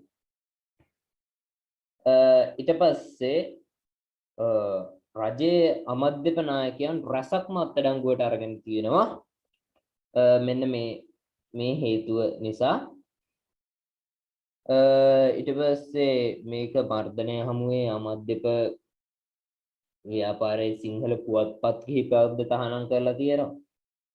ඒ විතරක් නෙවෙයි මේ මධ්‍යම අමධ්‍යප මර්ධනයත් එක්ක අමධ්‍යප ව්‍යාපාරයේ කටයුතු අඩපණ වෙලා තියෙනවා. ඉතින් මෙහෙම අඩපණ වුණාට අමධ්‍යප කටයුතු හරහාම දේශපාලනයට ආපු අපේ FR සේනානායක, DS සේනානායක හා සර් DB ජයතිලක වැනි නායකයන් පසුව ජාතික නායකයන් වශයෙන් නමක් දිනාගත්තු පුරවැසියන් වෙලා තියෙන රුංගියා රෝට් එක. right. ඉන්දියානු ජාතික ව්‍යාපාරයේ ආభాෂය 19 වෙනි සියවස වෙනකොට ලංකාවේ වගේම ඉන්දියාවේ බ්‍රිතාන්‍ය බලය ව්‍යාප්ත වෙලා තිබුණා. සාධාරණයි. අපිට උඩින් තිබුණා. මොකද වුන් හැදුවෙත් ඒකනේ. ලංකාවේ ත්‍රිකුණාමලය වරාය අල්ලගෙන බ්‍රිතාන්‍ය බලය පිහිටුවාගෙන ත්‍රිකුණාමලය වරාය අල්ලගෙන ත්‍රිකුණාමලයේ ඉඳලා ඉන්දියාවේ නැගෙනහිර වෙරළ ශෝක එකට පාලනය කරන්න පුළුවන්. ආයි මේ හොඳටම පාලනය කරන්න පුළුවන්. මෙහි ඉඳලා ඉතින් ඒකෙන්ද ඉන්දියාව අල්ලගෙන ඊට පස්සේ ලංකාව අල්ලගත්තා. එතකොට ඉන්දියාව තුල සහ ලංකාව තුල බ්‍රිතාන්‍ය බලය 19 වෙනි සියවස අවසානයේ වන විට තියෙනවා.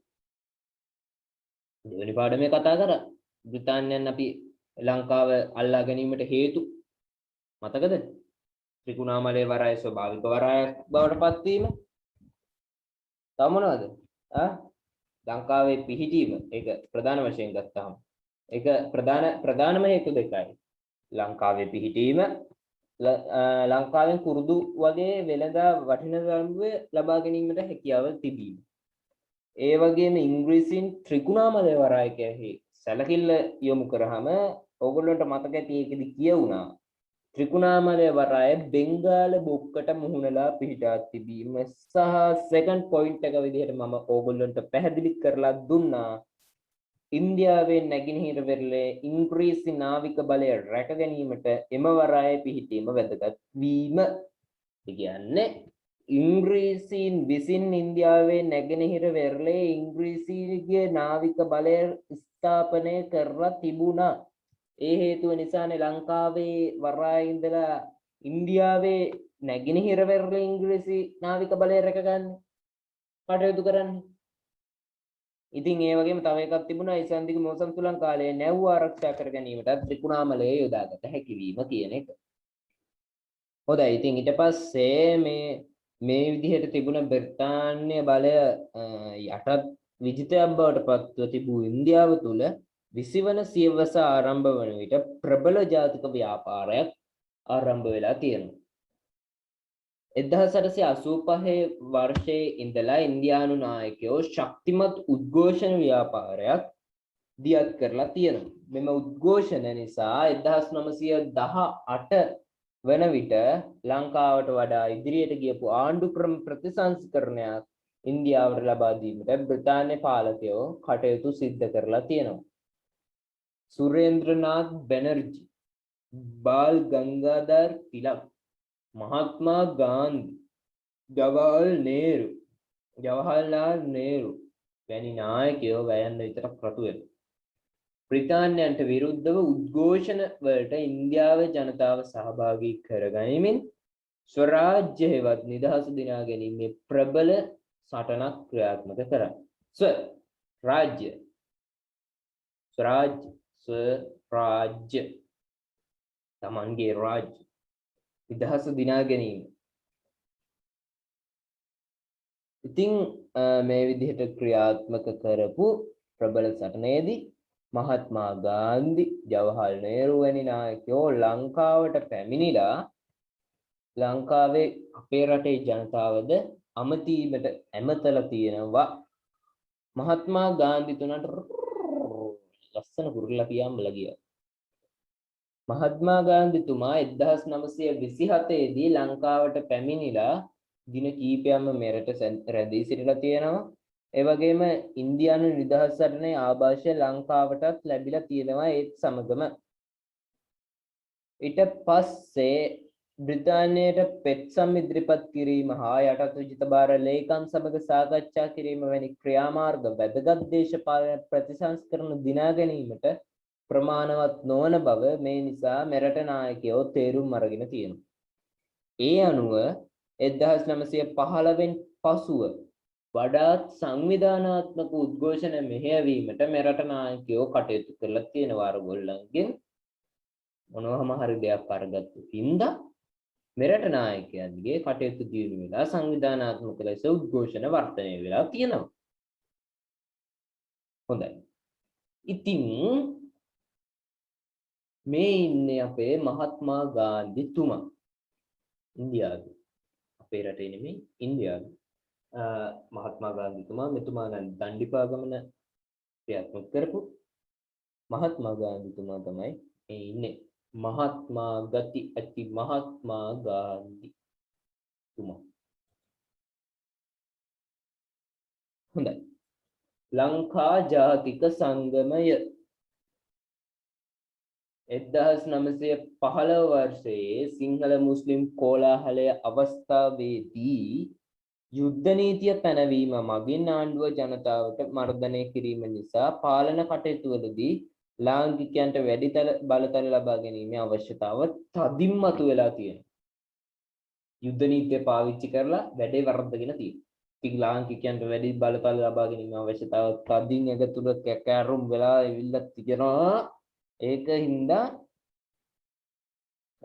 මතුවලා එහෙත් 1919 වන විටත් මෙරට දේශපාලන උද්ඝෝෂණ මෙහෙයවීමට පොදු සංවිධානයක් තිබිලා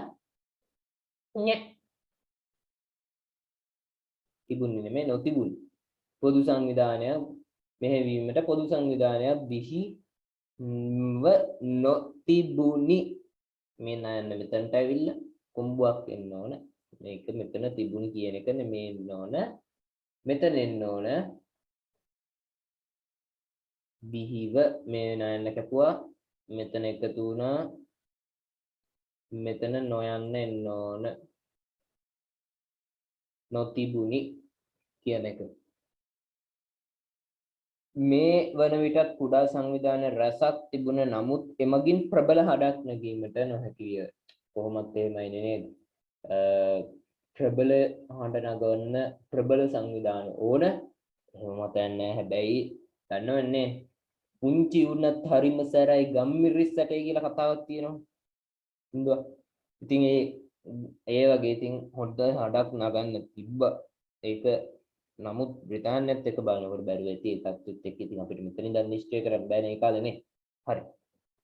ප්‍රබල හඬක් නැගීමට නොහැකි වෙලා තියෙනවා. මෙන්න මේ නිසාම ඒ වන විට පැවති සියලුම සංවිධාන එකතු කරලා 1919 වන විට මෙරට දේශපාලන උද්ඝෝෂණ මෙහෙයවීමට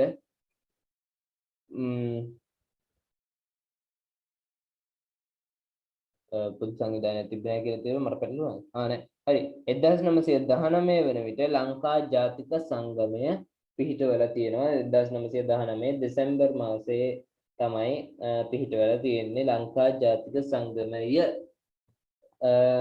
දෙසැම්බර් ලබන මාසේ. right?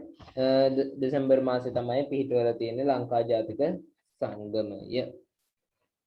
හොඳයි. ඊට පස්සේ 1915 පසුව මෙරට දේශපාලන උද්ඝෝෂණ ව්‍යාපාරයේ කැපී පෙනෙන ලක්ෂණ සිද්ධ වෙලා තියෙන කැපී පෙනෙන නායකයෙකු ඌ පොන්නම්බල මරුණාචලම් අර කියලා විල තියෙන්නේ අරු වෙන්න ඕන. ටයිප් කරනකොට ටයිපින් මිස්ටේක්ස් වෙච්චර ගණන් ගන්න එපා. යන්ත්‍ර සූත්‍රත් එක්ක වැඩ කරනකොට එහෙම තමයි පොඩි අඩුපාඩු වගේ දේවල් සිද්ධ වෙන්න තියෙන ඉඩ කඩ වැඩිය. මොකද ඉතින් මේ අපි අතින් ලියනකොටත් එහෙම මේ අඩුපාඩු සිද්ධ වෙනවනේ. ඉතින් ඒ විදිහට මේකෙත් මේ විවිධ අඩුපාඩු සිද්ධ වෙනවා. අපි ටයිප් කරනකොට මේක මේ ප්‍රසන්ටේෂන් වල. ඉතින් එතකොට ඔයාලට මතකයි මේ විතර මේ දෙසැම්බර් වල ලංකා ජාතික සංගමය පිහිටෙව්වා. ඉතින් මීට කලින් දෙසැම්බර් එකක් අහු වුණා. මොකක්ද ඒ දෙසැම්බර්? 1908 දෙසැම්බර් මාසයේ ජේම්ස් පීරිස් මහතා විසින් ලංකාවට ආණ්ඩු ක්‍රම ප්‍රතිසංස්කරණයක් අවශ්‍ය බවට විධිමත් පෙත්සම මුල්වට ඉදිරිපත් කරේ යටත් විජිත බාර ලේකම් වෙතත් දෙසැම්බර් මාසයේමයි. හැබැයි වර්ෂය වෙනස්. ඒ 1908 වර්ෂයේදී මේ 1919 තමයි මේ සංගමය පිහිටවලා තියෙන්නේ. පොන්නම්බ ඉතින් අපි කතා කරේ 1915 පස්සේ මෙරට දේශපාලන උද්ඝෝෂණ ව්‍යාපාරයේ කැපී පෙනෙන නායකයෙකු පොන්නම්බල මරුණාචලම් අර කියලා තියෙන අරු වෙන්න ඕන. අරුණාචලම් මහතා ලංකා ජාතික සංගමයේ ප්‍රථම ෆස්ට් සභාපති වශයෙන් තේරීපත් වෙලා තියෙනවා. මේ වන විට දේශපාලන කටයුතු පිළිබඳව උනන්දු දැක්වූ සියලු සංවිධාන ජාතික සංගමය යටතේ ඒකාබද්ධ වී දේශපාලන බලතල ලාංකිකයන්ට ලබා ගැනීමට ශක්තිමත් උද්ඝෝෂණ මෙහෙයවීම ජාතික සංගමයේ පිහිටුවීමේ ප්‍රධාන අරමුණක් වෙලා තියෙනවා. මේ ඉන්නේ ඩී.බී. ජයතිලක මහත්මයා තමයි මේ ඔයගොල්ලන්ට පින්තූරේ දිස් වෙන්නේ.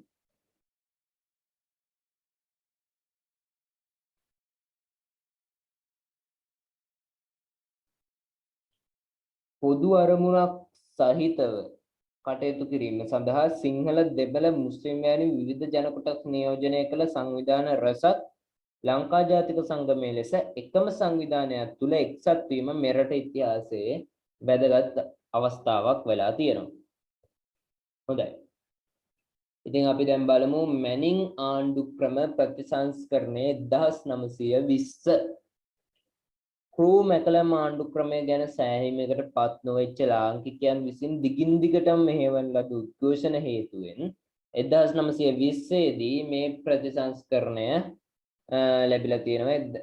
ලැබුණු ප්‍රතිසංස්කරණය ලැබිලා තියෙනවා. මේ අනුව ව්‍යවස්ථාදායක සභාවේ සමාජිකයන් සංඛ්‍යාව 37ක් දක්වා වැඩි කරලා තියෙනවා.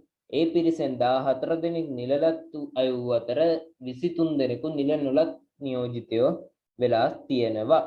නිල නොලත් පිරිසෙන් 7 දෙනෙකු ආණ්ඩුකාරවරයා විසින් නාමකරණයෙන් ඉතිරි 16 දෙනා පළාත්බද නියෝජනය ක්‍රමය අනුව සීමිත ඡන්ද බලයෙන්ුත් තෝරා පත් කරගෙන තියෙනවා.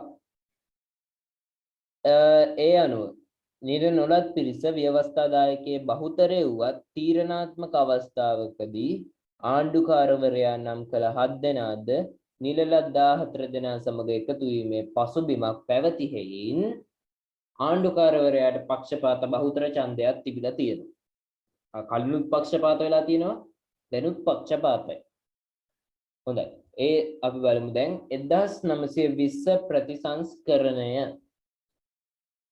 ව්‍යවස්ථාදායකය 37යි 1920 ප්‍රතිසංස්කරණය. එක පස්සේ ඉන්නේ. කොහේ යනවද මන්ද? නේද? අනේ මන්ද.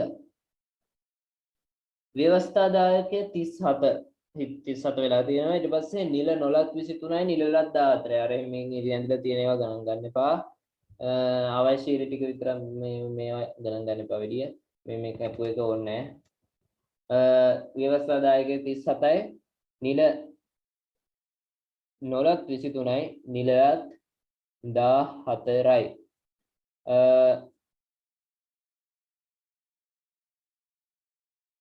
ඊට පස්සේ ඒක නිල නොලත් 23 දෙනා නාමකරණයෙන් 7කුත් ඡන්ද නාමකරණයෙන් 7යි ඡන්ද බලයෙන් 16 විදිහට පත් වෙලා තියෙනවා.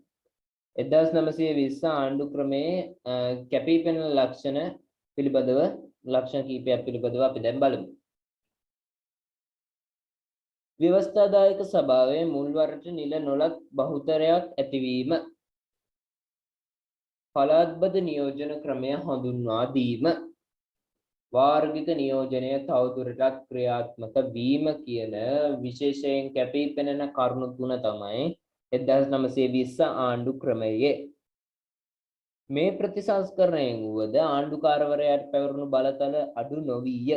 ලංකා ජාතික සංගමයේ ඉල්ලීම්ද නොසලකා හැරලා තිබුණා. ඉතින් මේ ක්‍රමය යටතේ. ඉතින් ලංකා ජාතික සංගමය මුලදී මෙම ප්‍රතිසංස්කරණය ප්‍රතික්ෂේප කිරීමට පවා සැරසීලා තියෙනවා. එහෙම සැරසීමට ලක් වූ හේයින් කෙටි කාලයකින් තවත් ආණ්ඩු ක්‍රම ප්‍රතිසංස්කරණයක් ලබා දෙන බවට විලියම් මැනින් ආණ්ඩුකාරවරයා පොරොන්දු වෙලා තියෙනවා. ලංකා ජාතික සංගමයේ මිනිස්සුත් නිකන් ඉඳලා නැහැ. කැත්තර පොල්ල වගේ ඉඳලා තියෙනවා. ඉතින් මේ විදිහට ඉඳලා පොරොන්දුවක් අරගෙන ඒකේ ප්‍රතිඵලයක් විදිහට 1924 දී තවත් ආණ්ඩු ක්‍රම ප්‍රතිසංස්කරණයක් ලැබිලා තියෙනවා. ඒක අපි හඳුන්වනවා මැනින් ඩෙවොන්ෂියර් ප්‍රතිසංස්කරණය කියලා. ඊපස්සේ අපි ඒක හඳුන්වන්නේ මැනින් ඩෙවොන්ෂියර් ප්‍රතිසංස්කරණය කියලා. 1924 ආණ්ඩු ක්‍රම ප්‍රතිසංස්කරණය පිළිබඳව දැන් අපි කතා කරන්න යන්නේ. මේ ප්‍රතිසංස්කරණයෙන් ව්‍යවස්ථාදායක සභාවේ සමාජික පිරිස 49 දක්වා වැඩි කරලා තියෙනවා. දැන් අපි දැන් විවිධ ප්‍රතිසංස්කරණ යටතේ විවිධ ඒ ව්‍යවස්ථාදායක සභාවේ අපි දැක්ක වෙනසක්. මොකද්ද දැකපු වෙනස? සමාජික පිරිස වැඩි වෙමින් ආවා මේ දුරට එනකොට අපිට මුලින්ම ලැබුණේ මොකද්ද? මතකද?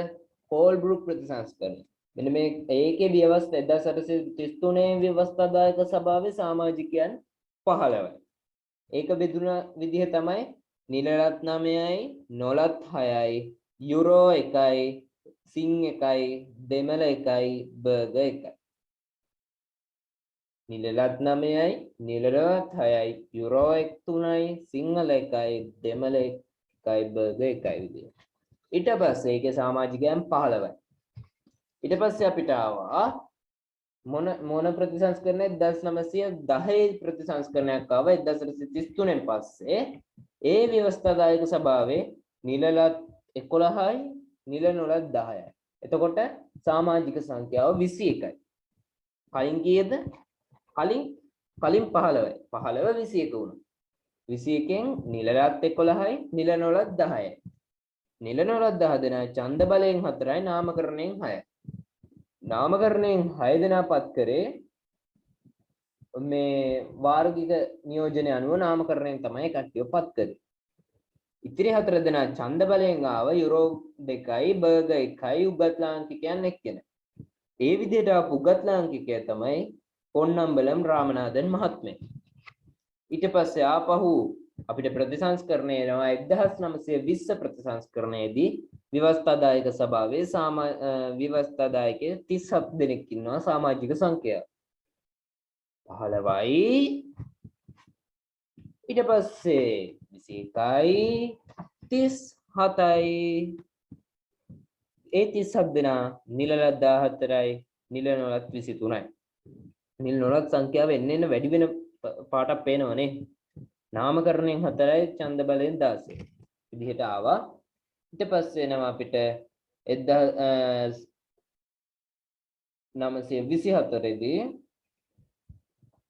ආයේ විවස්ථාදායක සභාවක් ඒකේ සමාජික පිරිස 49. හරිනේ? මතකයිද? හරි. ඒ පිරිසේ නිලලත් 12 දෙනෙක් හා නිල නොලත් 37ක් වශයෙන් පත් කිරීමට කටයුතු සිද්ධ කරලා තියෙනවා. ඒ වගේම 30 නිල නොලත් 37 දෙනෙකුගෙන් 37 දෙනාගෙන් 8 දෙනෙක් ආණ්ඩුකාරවරයා නාමකරණයෙන් පත් කළා තියෙනවා. 29 ඡන්ද බලයෙන් පත් කිරීම වැදගත් කරුණකි. right 29 දෙනෙක් ඡන්ද බලයෙන් තමයි ඇවිල්ලා තියෙන්නේ. ඉතින් මහජන ඡන්දයෙන් පත් වෙච්ච මේ පිරිස සභාවේ බහුතරය වීම මේකේ විශේෂත්වය වෙලා තියෙනවා. ආණ්ඩුව පවත්වාගෙන යාමේ වගකීම තවදුරටත් ආණ්ඩුකාරයා වෙත පැවරී තිබුණද ව්‍යවස්ථාදායක සභාවේ පක්ෂපාත තීරණාත්මක බහුතර ඡන්දය ඔහුට නොතිබීම නිසා එහි බලතල මහජන නියෝජිතයන්ට පැවරිලා තියෙනවා. මේ හේතුව නිසා ආණ්ඩු ක්‍රමය බලයෙන් හා වගකීම වෙන් කළ ආණ්ඩු ක්‍රමයක් බවට පත් වූ අතර ආණ්ඩුව පවත්වාගෙන යාමේදී දුෂ්කරතා මතුවලා තියෙනවා. විලියම් මැනින්ට පස්සේ මෙරට ආණ්ඩුකාර ධුරයට පත් වෙලා ඇවිල්ලා තියෙන්නේ හියු ක්ලිපර්ඩ් කියන ආණ්ඩුකාරවරයා. මේ මෙම තත්ත්වයේ යටත් විජිත කාර්යාලයට දැන්වූ හේයින් ලංකාවට පැමිණ මෙරට තත්ත්වය සොයා බලා ප්‍රතිසංස්කරණ නිර්දේශ ගැනීම සඳහා ඩොනමෝර් කොමිසමක් පත් කරලා තියෙනවා. ඊට පස්සේ ඔන්න එනවා ඩොනමෝර් ආණ්ඩු ක්‍රමය. අපිට ඩොනමෝර් ආණ්ඩු ක්‍රමය 1931. ඩොනමෝර් ස්වාමිවරයාගේ ප්‍රධානත්වයෙන් යුතු ඩොනමෝර් කොමිසම 1927 දී මෙරටට ඇවිල්ලා තියෙනවා. ලාංකිකයන්ගේ සවක්කි විමසලා බලලා නිර්දේශ කරපු ආණ්ඩු ක්‍රමය 1931 ඉඳලා ක්‍රියාත්මක වෙලා තියෙනවා. රතු පාටින් කියන ඒවා තරයේ මතක තබා ගන්න. ඒක ඩොනමෝර් ආණ්ඩු ක්‍රමය කියලා හඳුන්වනවා. මෙතෙක් පැවති විවිධ ආණ්ඩු ක්‍රම ප්‍රතිසංස්කරණ අතර ලාංකිකයන්ට සැලකිය යුතු දේශපාලන වගකීම් පැවරූ ප්‍රතිසංස්කරණයක් ලෙස ඩොනමෝර් ආණ්ඩු ක්‍රමය විශේෂයෙන්ම වැදගත් වෙනවා. මොකද්ද ඊයනේ ඒ උනේ?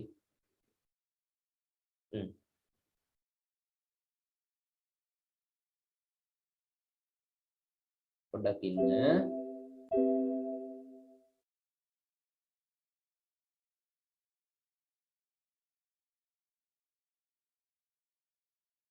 දකින්න ළමයි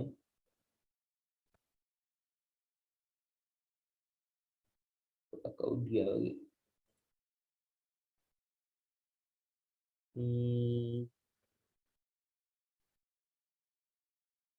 පොඩ්ඩක් ඉන්න මේක මේ උපාරම් මගේ අතින් මොකක් හරි බිලා මොකක්ද ප්‍රශ්නයක් වුණා ප්‍රසන්ටේෂන් එක පොඩ්ඩක් ඉන්න. විලියම් මැනින් ආණ්ඩුකාරවරයා පොරොන්දු වෙච්ච ඒවා ගැන කතා කරා. ඩොනේෂියාව ආණ්ඩු ක්‍රමය 24 එක ආවා. ඩොනමෝර් ආණ්ඩු ක්‍රමය ගැන තමයි ඉතින් අපි කතා කරන්නේ. right.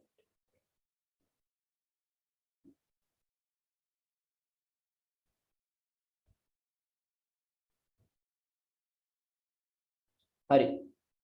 මෙන්න මේ ඩොනමෝර් ආණ්ඩු ක්‍රමය ප්‍රසන්ටේෂන් එක මොකක්ද වුණා? ඒකයි උනේ. හරි. මෙන්න මේ ඩොනමෝර් ආණ්ඩු ක්‍රමය නිදහස දිනා ගැනීමට ගමන් කළ මාවතේ වැදගත් සංදිස්ථානයක් විදිහට අපිට හඳුන්වන්න පුළුවන්. ඉතින් ඒ වගේම ඩොනමෝර් ආණ්ඩු ක්‍රමයේ කැපිපෙනෙන ලක්ෂණ කීපයක් කෙටියෙන් සලකා බැලුවොත් ඩොනමෝර් මෙම ආණ්ඩු ක්‍රමයේ යටතේ සමාජිකයන් 61යි. වැඩි වෙලා 49ට වඩා වැඩි 61කින් යුත් ව්‍යවස්ථාදායක සභාවක් පිහිටුවීම සිද්ධ කරලා තියෙනවා. ඒක රාජ්‍ය මන්ත්‍රණ සභාව කියලා තමයි හඳුන්වන්නේ. ඒකේ නියෝජිතයක් තෝරාගත්තු සටහන තමයි මෙන්න මේ තියෙන්නේ රාජ්‍ය මන්ත්‍රණ සභාව. රාජ්‍ය මන්ත්‍රණ සභාවේ මේ අපේ YouTube channel එකේ logo එක බලපල වෙන්න එපා. මේ රාජ්‍ය මන්ත්‍රණ සභාවේ හිටපු මැරිච් අයවත් නෙමෙයි මෙහෙම ඇවිල්ලා තියෙන්නේ හොඳේ. අපේ channel එකේ logo එක තමයි තියෙන්නේ. රාජ්‍ය මන්ත්‍රණ සභාව 61යි. පළාත්බද ඡන්ද කොට්ටාස වලින් 50යි. රාජ්‍ය නිලධාරීන් 3යි. ආණ්ඩුකාරවරයා නම් කළ 8යි. විදියට එනවා. ඊට පස්සේ රාජ්‍ය නිලධාරීන් 3 දෙනා රාජ්‍ය ලේකම්, මුදල් ලේකම්, නීති ලේකම්. මොකද මේ ලේකම්ට වෙලා තියෙන්නේ? නීති ලේකම්ට. මොන වෙලාවද මන් දන්නේ? හරි.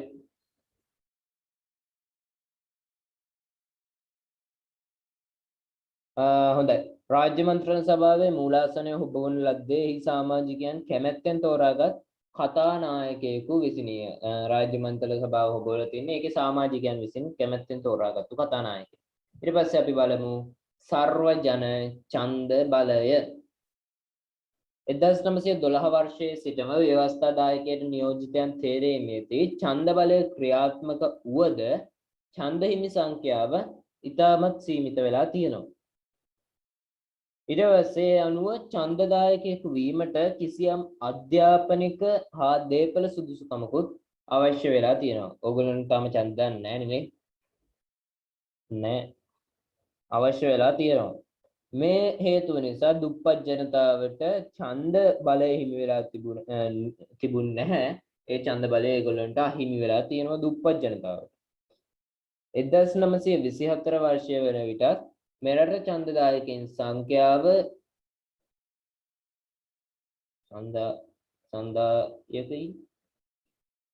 සංදායකයන් ඕනේ ඡන්දදායකයන් තිබ්බම ඇති. ඡන්දදායකයන් සංඛ්‍යාව 104ක තරම් සුළු ප්‍රතිශතයක්. කවුද මේ සංදායකයන් කියන්නේ? කවුද මේ ප්‍රසන්ටේෂන් එක හදපු එක්කෙනා?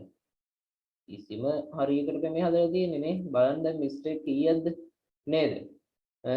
ඔව්. ඒක තමයි. මම දැදුයි. හරි.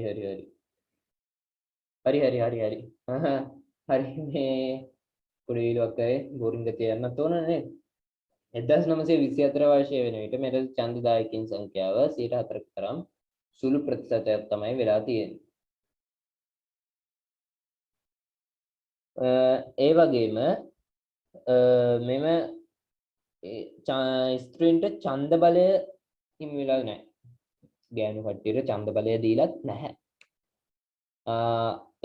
එතකොට මේ විදිහට ජනගහනයෙන් අධ්‍යාපනය හා වත්පොහොසත්කම් ඇති අයට පමණ ඡන්ද බලය හිමිවීම නිසා අඩු ආදායම් ලබන ජනතාවගේ ගැටලු කෙරෙහි දේශපාලඥයන්ගේ අවධානය අවම වීම පිළිබඳ අවම වෙලා තියෙන බව ඩොනමෝර් කොමිසමේ අදහස වෙලා තියෙනවා. ඒ වගේම රටේ පොදු ජනතාවට ඡන්ද බලය නොලැබීම නිසා දේශපාලන කටයුතු කෙරෙහි උන්ගේ උනන්දුව අඩු වී ඇතැයිද කොමිසාරිස්වරු පෙන්වා දීලා තියෙනවා. මෙන්න මේ හේතුව නිසා අධ්‍යාපන වත්පොහොසත්කම් පිළිබඳව සුදුසුකම් වලින් තොරව වයස අවුරුදු 21කට වැඩි ස්ත්‍රී පුරුෂ සියලු පුරවැසියන්ට ඡන්ද බලය ලබා දිය යුතුයි යයි කොමසාරිස්වරු නිර්දේශ කරලා තියෙනවා. 1931 වර්ෂයේදී ලාංකිකයන්ට සර්ව ජන ඡන්ද බලය හිමි වෙලා තියෙනවා. අපි ගහමු සර්ව ජන ඡන්ද බලය හිමි වෙලා තියෙනවා ඒකේ ප්‍රතිඵලයක් විදිහට. ඒ පොදු ජනතාවට ලැබුණු විශාල ජයග්‍රහණයක් ලෙසත් සැලකන්න පුළුවන්. විධායක කාරක සභා ක්‍රමය ඩොනමෝර් ප්‍රතිසංස්කරණ වලට පෙර ව්‍යවස්ථාදායකය හා විධායකය අතර සම්බන්ධතාව අවම වෙලා තියෙනවා. එහෙත් මෙම ප්‍රතිසංස්කරණ මගින් ව්‍යවස්ථාදායකය මෙන්ම විධායකගේ කටයුතු පිළිබඳව බලයක්ද රාජ්‍ය මන්ත්‍රණ සභාවට ලැබිලා තියෙනවා. මොකද්ද වෙලා තියෙන්නේ? විධායක කාරක සභාව මගින් ප්‍රතිසංස්කරණ මගින් ව්‍යවස්ථාදායකය මෙන්ම විධායක කටයුතු පිළිබඳව බලයක්ද රාජ්‍ය මන්ත්‍රණ සභාවට ලැබිලා තියෙනවා. ෂොක් නේ. මැතිවරණයකින් පස්සේ රාජ්‍ය මන්ත්‍රණ සභාවේ සමාජිකයන් කාරක සභා 7කට බෙදලා තියෙනවා. එම කාරක සභාවට අයත් විශේෂ ශේත්‍ර තමයි විශේෂ ශේත්‍ර 7ක් තියලා තියෙනවා. ඒකවම කරපු විශේෂ ශේත්‍රද නෑනේ හරියට. ඒක පස්සේ බලමු. එම කාරක සභාවට අයත් විශේෂ ශේත්‍ර තමයි ස්වදේශ කටයුතු අමාත්‍ය වෙන්නේ. ඊට පස්සේ ස්වදේශ කටයුතු පිළිබඳව කියලා තියෙනවා කාරක සභාවේ සමාජිකයන් හතර බෙදපු සභා 7ට අනුව විශේෂ ශේත්‍ර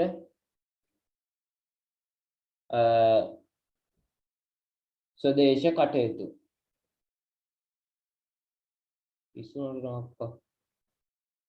කෘෂි කර්මයන් සහ ඉඩම් පළාත් පාලන සෞඛ්‍ය අධ්‍යාපන ගමනාගමනය හා අධ්‍යාපනය ගමනාගමනය හා පොදු වැඩ කම්කරු කර්මාන්ත හා වෙළඳාම කියන 7 තමයි ඔය විදිහට බෙදලා තියෙන්නේ. ඒ එක් කාරක සභාවේ සභාපතිවරයා ඒ විශේෂ ක්ෂේත්‍රයේ බාර ඇමතිවරයා බවට පත් වෙලා තියෙනවා. මේ නිසා ඩොනමෝර් ආණ්ඩු ක්‍රමය යටතේ ලාංකික ඇමතිවරු 7 දෙනෙක් බිහි වෙලා තියෙනවා. ඒ මගින් ලංකාවේ ලාංකිකයන්ගේ අවශ්‍යතා පරිදි ඒ අමාත්‍යංශ මෙහෙයවීමට ඇමතිවරුන්ට හැකියාව ලැබිලා තියෙනවා. රාජ්‍ය මන්ත්‍රණ සභා යුගයේදී ගොවි ජනපද ව්‍යාපාරය නිදහස් අධ්‍යාපනය වැනි පොදු ජනතාවට බලපාන වැදගත් යෝජනා රැසක් ක්‍රියාත්මක කිරීමටද ඇමති මණ්ඩලයට හැකියාව ලැබිලා තියෙනවා. බලන්න ඉස්සර ඇමතිවරු කොච්චරනම් හොඳද මේ වර්තමානයේ තමන්ගේ සුඛ විහරණය සඳහා නොව රටේ ජනතාවගේ අවශ්‍යතා සඳහා ඒගොල්ලෝ කටයුතු සිද්ධ කරලා තියෙනවා. අතීතයේ ඇමතිවරු විසින් ආණ්ඩුකාරවරයා හා රාජ්‍ය නිලධාරීන් මීට පෙර පැවති ආණ්ඩු ක්‍රමය හා සසඳා බලනකොට ඩොනමෝර් ආණ්ඩු ක්‍රමය යටතේ ආණ්ඩුකාරවරයාගේ බලය බොහෝ දුරට අඩු වෙලා තියෙනවා. ඒ වගේම ආණ්ඩුකාරවරයා රාජ්‍ය මන්ත්‍රණ සභාව හා ඇමති මණ්ඩලය සමග සහයෝගයෙන් කටයුතු කළ යුතු වෙලා තියෙනවා. එහෙත් රාජ්‍ය ආරක්ෂාව හා මුදල් කටයුතු හා නීති කටයුතු වැනි ඉතා වැදගත් අංශ තවදුරටත් රාජ්‍ය නිලධාරීන් තිදෙනා යටතට පත් කරලා තිබීම ඩොනමෝර් ආණ්ඩු ක්‍රමයේ පැවති දුර්වලතාවක් වෙලා තියෙනවා. රාජ්‍ය ආරක්ෂාවයි මුදල් කටයුතුයි නීති කටයුතුයි තවදුරටත් රාජ්‍ය නිලධාරීන් තිදෙනා තුළම පැවතීම තමයි ආණ්ඩු ක්‍රමයේ පැවති ඩොනමෝර් ආණ්ඩු ක්‍රමයේ පැවති දුර්වලතාව වෙලා තියෙන්නේ. ඊට පස්සේ අපි බලමු ඊළඟ කොටස නිදහස සඳහා උද්ඝෝෂණ කියන කොටස. ඩොනමෝර් ආණ්ඩු ක්‍රමයේ යටතේ ලාංකිකයන්ට යම් බලතලයක් පැවරිලා තියෙනවා. ආණ්ඩුකාරවරයා හා රාජ්‍ය නිලධාරීන් තවදුරටත් රාජ්‍ය පාලනයේ වැදගත් අංශ රැසකට බලතල පැවරිලා තියෙනවා. මෙන්න මේ හේතුව නිසා 1931 සිටම ආණ්ඩුකාරවරයාගේ බලතල සීමා කිරීම හා රාජ්‍ය නිලධාරීන්ට පවරා තිබූ අමාත්‍යංශ ලාංකික ඇමතිවරුන්ට පැවරීම අවශ්‍ය බවට උද්ඝෝෂණයක් ආරම්භ වෙලා තියෙනවා. එහිදී රාජ්‍ය මන්ත්‍රණ සභාව හා ඇමතිවරු ඉල්ලීම් ඉදිරිපත් කිරීමේ පෙරමුණගෙන කටයුතු සිදු කරලා තියෙනවා. ඒ 1931 සිට ආණ්ඩුකාරවරයාගේ බලතල සීමා කිරීම හා රාජ්‍ය නිලධාරීන්ට පවරා තිබූ අමාත්‍යංශ ලාංකික ඇමතිවරුන්ට පැවරීමට අවශ්‍ය බවට උද්ඝෝෂණ ආරම්භ වෙලා තියෙනවා. එහිදී රාජ්‍ය මන්ත්‍රණ සභාව හා ඇමතිවරු ඉල්ලීම් ඉදිරිපත් කිරීමේ පෙරමුණ අරගෙන කටයුතු කරලා තියෙනවා. අපි දැන් බලමු සූර්යමල් ව්‍යාපාරය. කොපි මල් වගේ සූර්ය මල් ව්‍යාපාරය. ඩොනමෝර් ආණ්ඩු ක්‍රම සංශෝධනය කරවා පාලන බලතල ලාංකිකයන්ට ලබා ගැනීමට ඇමති මණ්ඩලය, රාජ්‍ය මන්ත්‍රණ සභාව හා ලංකා ජාතික සංගමය ආදී ගෙන ගිය උද්ඝෝෂණ වලට අමතරව මෙරට වාමාංශිකයන් විසින්ද නිදහස ලබා ගැනීමේ උද්ඝෝෂණ දියත් කරලා තියෙනවා.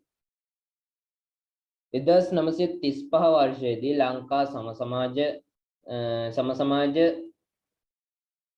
මොකක්ද මේ පක්ෂය? සමාජ පක්ෂ නෑ, එහෙම එකක් නෑ. ලංකා සමාජ පක්ෂය නෙමෙයි. අයියෝ රට හරකෙක් වගේ මම මේව කරලා තියෙන්නේ. 1935 වර්ෂයේදී ලංකා සමාජ පක්ෂය පිහිටුවාගත් ආචාර්ය එන් පෙරේරා, ආචාර්ය කොල්වින් ආර් ද සිල්වා වැනි වාමාංශික නායකයෝ නිදහස ඉල්ලාගෙන ගිය උද්ඝෝෂණවල ප්‍රචාරක කටයුතු සඳහා සූර්යමල් ව්‍යාපාරය යොදාගෙන තියෙනවා. මම කිව්වේ සූර්යමල් ව්‍යාපාරය යොදාගෙන තියෙන්නේ පොපිමල් ව්‍යාපාරයට ප්‍රතිවිරුද්ධ ව්‍යාපාරයක් විදිහට තමයි මේ සූර්යමල් ව්‍යාපාරය ආරම්භ වෙලා තියෙන්නේ.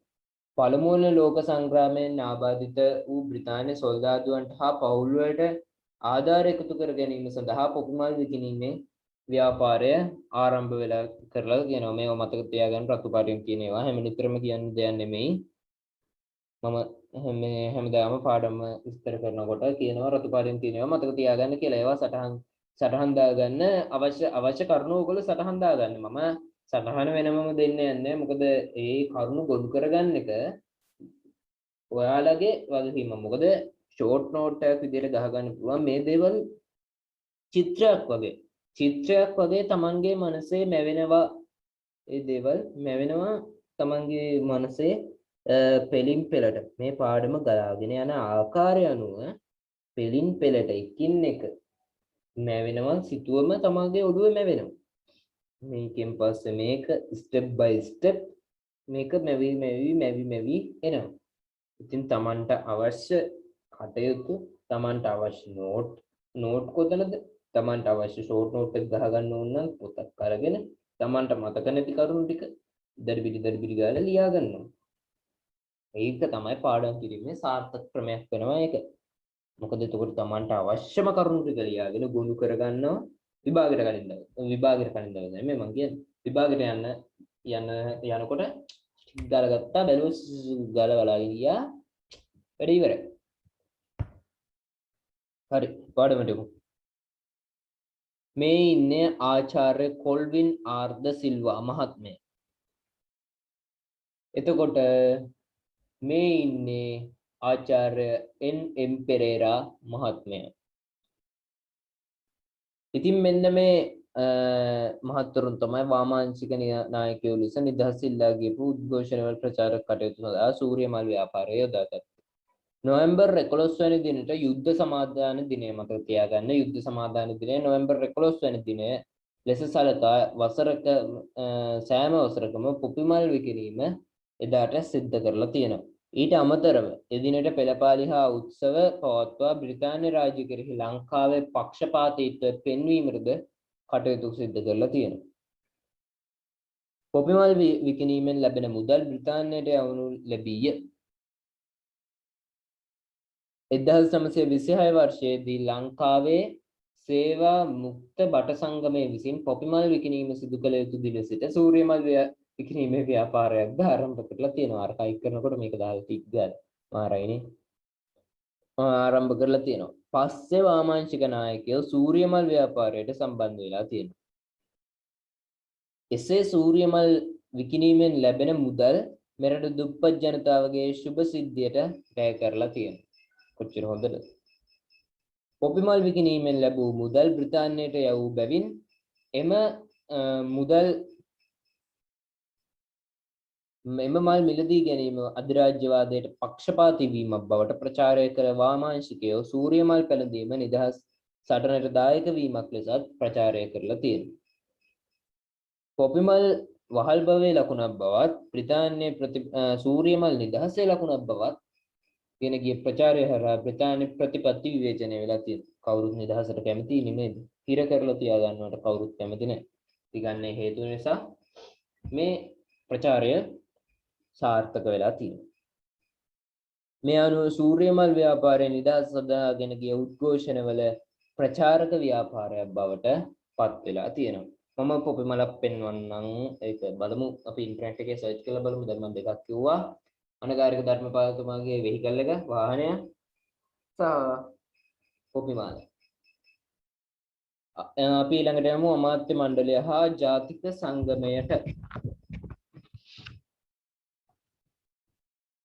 1939 වර්ෂයේදී තෙවන ලෝක යුද්ධයේ සංග්‍රාමය ආරම්භ වීම. මතක තියාගන්න අපිට ඉස්සරහට සමහරට ඕන වෙයි 1939 වර්ෂයේදී තෙවන ලෝක යුද්ධ සංග්‍රාමය ආරම්භ වීම නිසා එම අවස්ථාවේදී බ්‍රිතාන්‍යයට ලංකාවේ සහයෝගය අවශ්‍ය වෙලා තියෙනවා.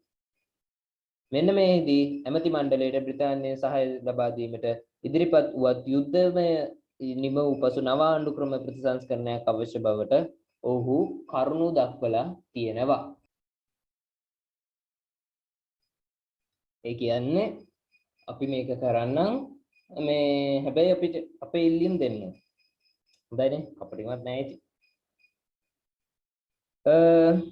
යුද්ධ අවස්ථාවේදී ලංකාවේ ආරක්ෂක කටයුතු පවත්වාගෙන යාමට විශේෂ ආරක්ෂක මණ්ඩලයක් පත් කරලා තියෙනවා. එවකට කෘෂිකර්ම අමාත්‍ය ඩී.එස්. සේනානායක මහතාද එම මණ්ඩලයට සහභාගී වෙලා තියෙනවා.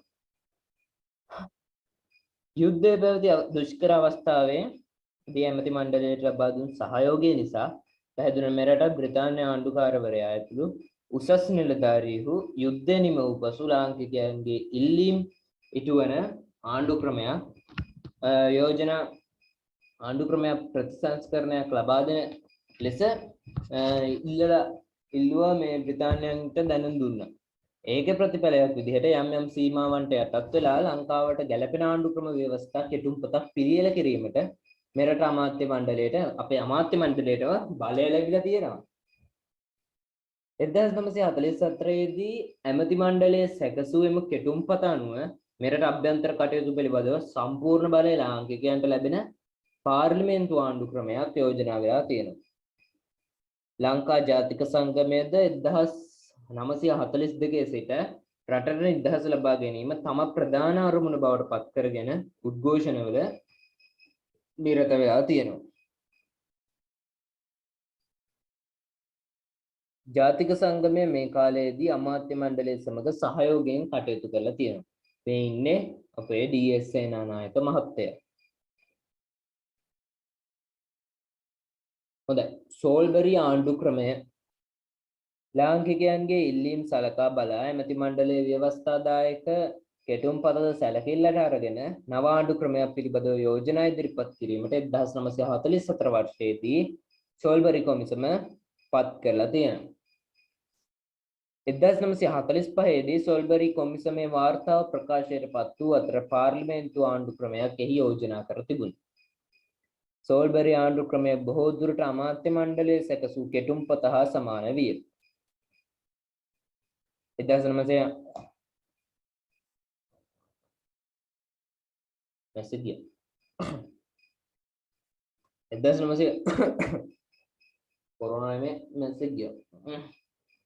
1945 නොවැම්බර් මාසයේදී රාජ්‍ය මන්ත්‍රණ සභාව විසින් වැඩි ඡන්ද සංඛ්‍යාවකින් සෝල්බරි ආණ්ඩු ක්‍රමය අනුමත කිරීම මෙහිදී වැදගත් කරුණක්. හොඳයි. පාඩම අවසానයි. දැනුණාද? ඕන මොන කම්පැනියෝ? ඉතින් අන්තිමට ඔයගොල්ලෝ පොතේ තියෙනවා ශ්‍රී ලංකාවට නිදහස් ලැබීම පිළිබඳව 6 වෙනි පාඩමේදී වැඩිපුර ඉගෙනීමට අවස්ථාව ලැබෙනවා කියලා. ඉතින් ඔන්න අපි 4 වෙනි පාඩම සම්පූර්ණයෙන්ම කතා කරලා සාකච්ඡාවට බඳුන් කරලා අවසానයි. ඉතින් ඒකෙදී ප්‍රතිසංස්කරණ පිළිබඳව ආණ්ඩු ක්‍රම ප්‍රතිසංස්කරණ හා ලාංකිකයන්ගේ උද්ඝෝෂණ පිළිබඳව තමයි මේකේ සාකච්ඡා වුණේ. ඒකටදී අපි කතා කරා 1833 කෝල්බ්‍රූක් ප්‍රතිසංස්කරණය. ඊට පස්සේ අපි ආවා 1910 ප්‍රතිසංස්කරණයක් ආවා. ඊට පස්සේ ආපහු ආවා ආපහු ප්‍රතිසංස්කරණයක් මැනින් ආණ්ඩු ක්‍රම ප්‍රතිසංස්කරණය 1930 දී. ඊට පස්සේ ඩොනමෝර් ආණ්ඩු ක්‍රමය 1931 දී 1924 ආණ්ඩු ක්‍රම ප්‍රතිසංස්කරණයක් ආවා. ඊට පස්සේ ආපහු සොල්බරි ආණ්ඩු ක්‍රමය. ඊට පස්සේ යුරෝපීය උද්ඝෝෂණ ආවා. සර්වජන ඡන්ද බලය, විධායකකාරක සභා ක්‍රමය, ව්‍යවස්ථාදායකය, මේ විදිහට ඒ දේවල් පිළිබඳව සඳහන් කරා. ඉතින් මම හිතනවා ඔයාලට මේ කරුණ හොඳට පැහැදිලි වෙන්නේ නැති කියලා. හරි පෙන්නනවා මේ හරි අපි එහෙනම් බලමු මේ වෙහිකල් එකයි අනගාരിക ධර්මපාලතුමාගේ සහ අපේ අර පොපි මල බලමු. ස්ක්‍රීන් එක පේනවද?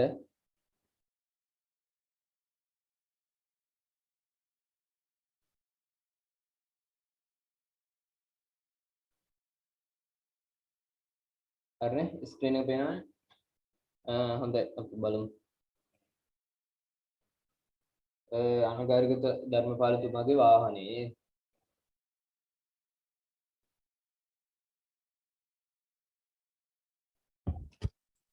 ඕගොල්ලම වගේ ටැබ් එක ගහලා නැත්තේ data cable එක.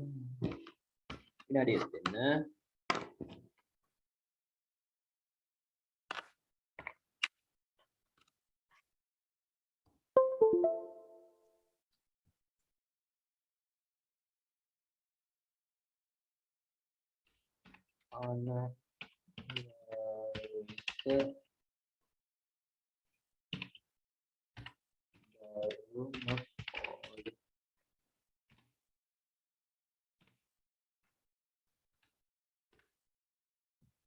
මම හිතනවා ඇති කියලා.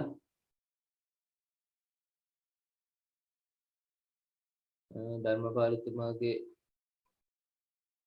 මේ තියෙන වාහනේ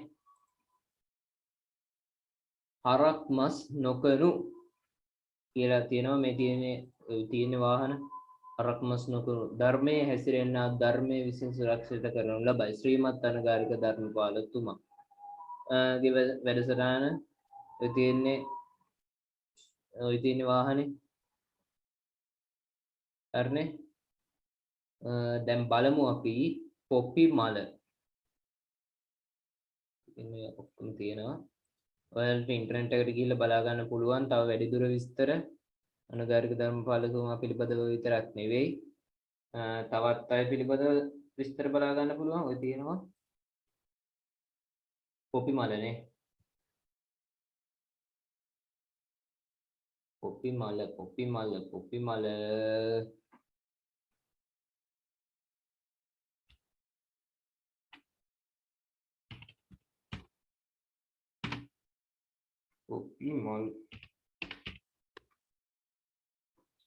ඔය තියෙන්නේ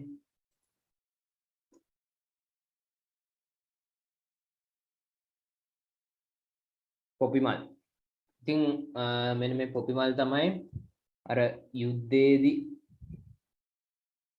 අපිට අර ආබාධිත රණවිරුවන්ට ඒ ලෝක සංග්‍රාමයේදී සොල්දාදුවන්ගේ පවුල් වලට ආධාර එකතු කරගන්න විකුණපු පොපි මල් තමයි මේ තියෙන්නේ.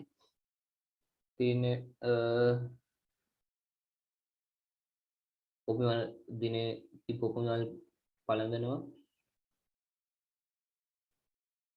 අපේ ජනාධිපතිතුමා එහෙම හිටපු ජනාධිපති විදිහට පොපි මල් දිනේදී පොපි මල් සමරන ඒවා.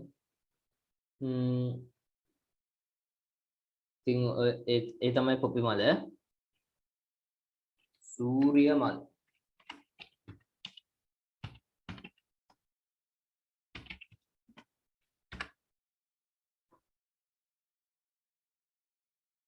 මේක වෙන්න ඇති සූර්ය මල්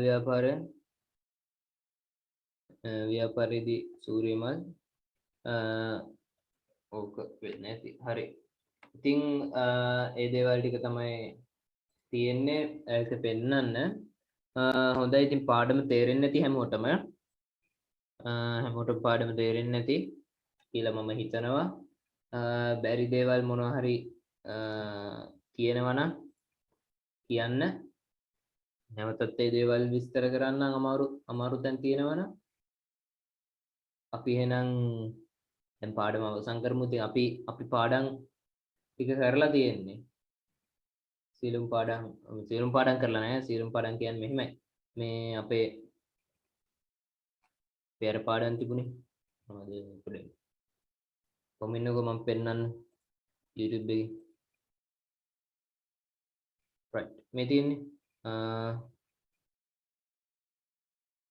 අපේ තුන්වෙනි පාඩම කොටස් දෙකකින් අපි කතා කරා ඊට පස්සේ අපි අපේ දෙවෙනි පාඩම සම්පූර්ණයෙන්ම කතා කරා පළවෙනි පාඩම කතා කරා ඉතින් මේ විදිහට අපේ පාඩම් ටික කතා කරලා තියෙන්නේ අපි පළවෙනි පාඩමේ සම්පූර්ණ ටික ওই විදිහට කොහේ යනවද ඒ විදිහට අපි අපේ පාඩම් ටික කතා කරලා තියෙන පළවෙනි පාඩම හරි දෙවෙනි පාඩම හරි තුන්වෙනි පාඩම හරි ඔන්න ඉතින් හතරවෙනි පාඩමත් ඉතින් අවසන් කරා හොඳයි එහෙනම් ඉතින් හැමෝම පරිස්සමෙන් ගෙවල් වලට වෙලා ඉන්න විභාගෙ දික්ුණා කියලා පාඩම් වල කටයුතු නතර කරන්න එපා පාඩම් වල කටයුතු දිගටම කරගෙන යන්න පෙර පරිදිම එහෙනම් නවතින්නම් හැමෝටම ආයුබෝවන් බුද්ධ සරණයි හැමෝටම සුබ දවසක් වේවා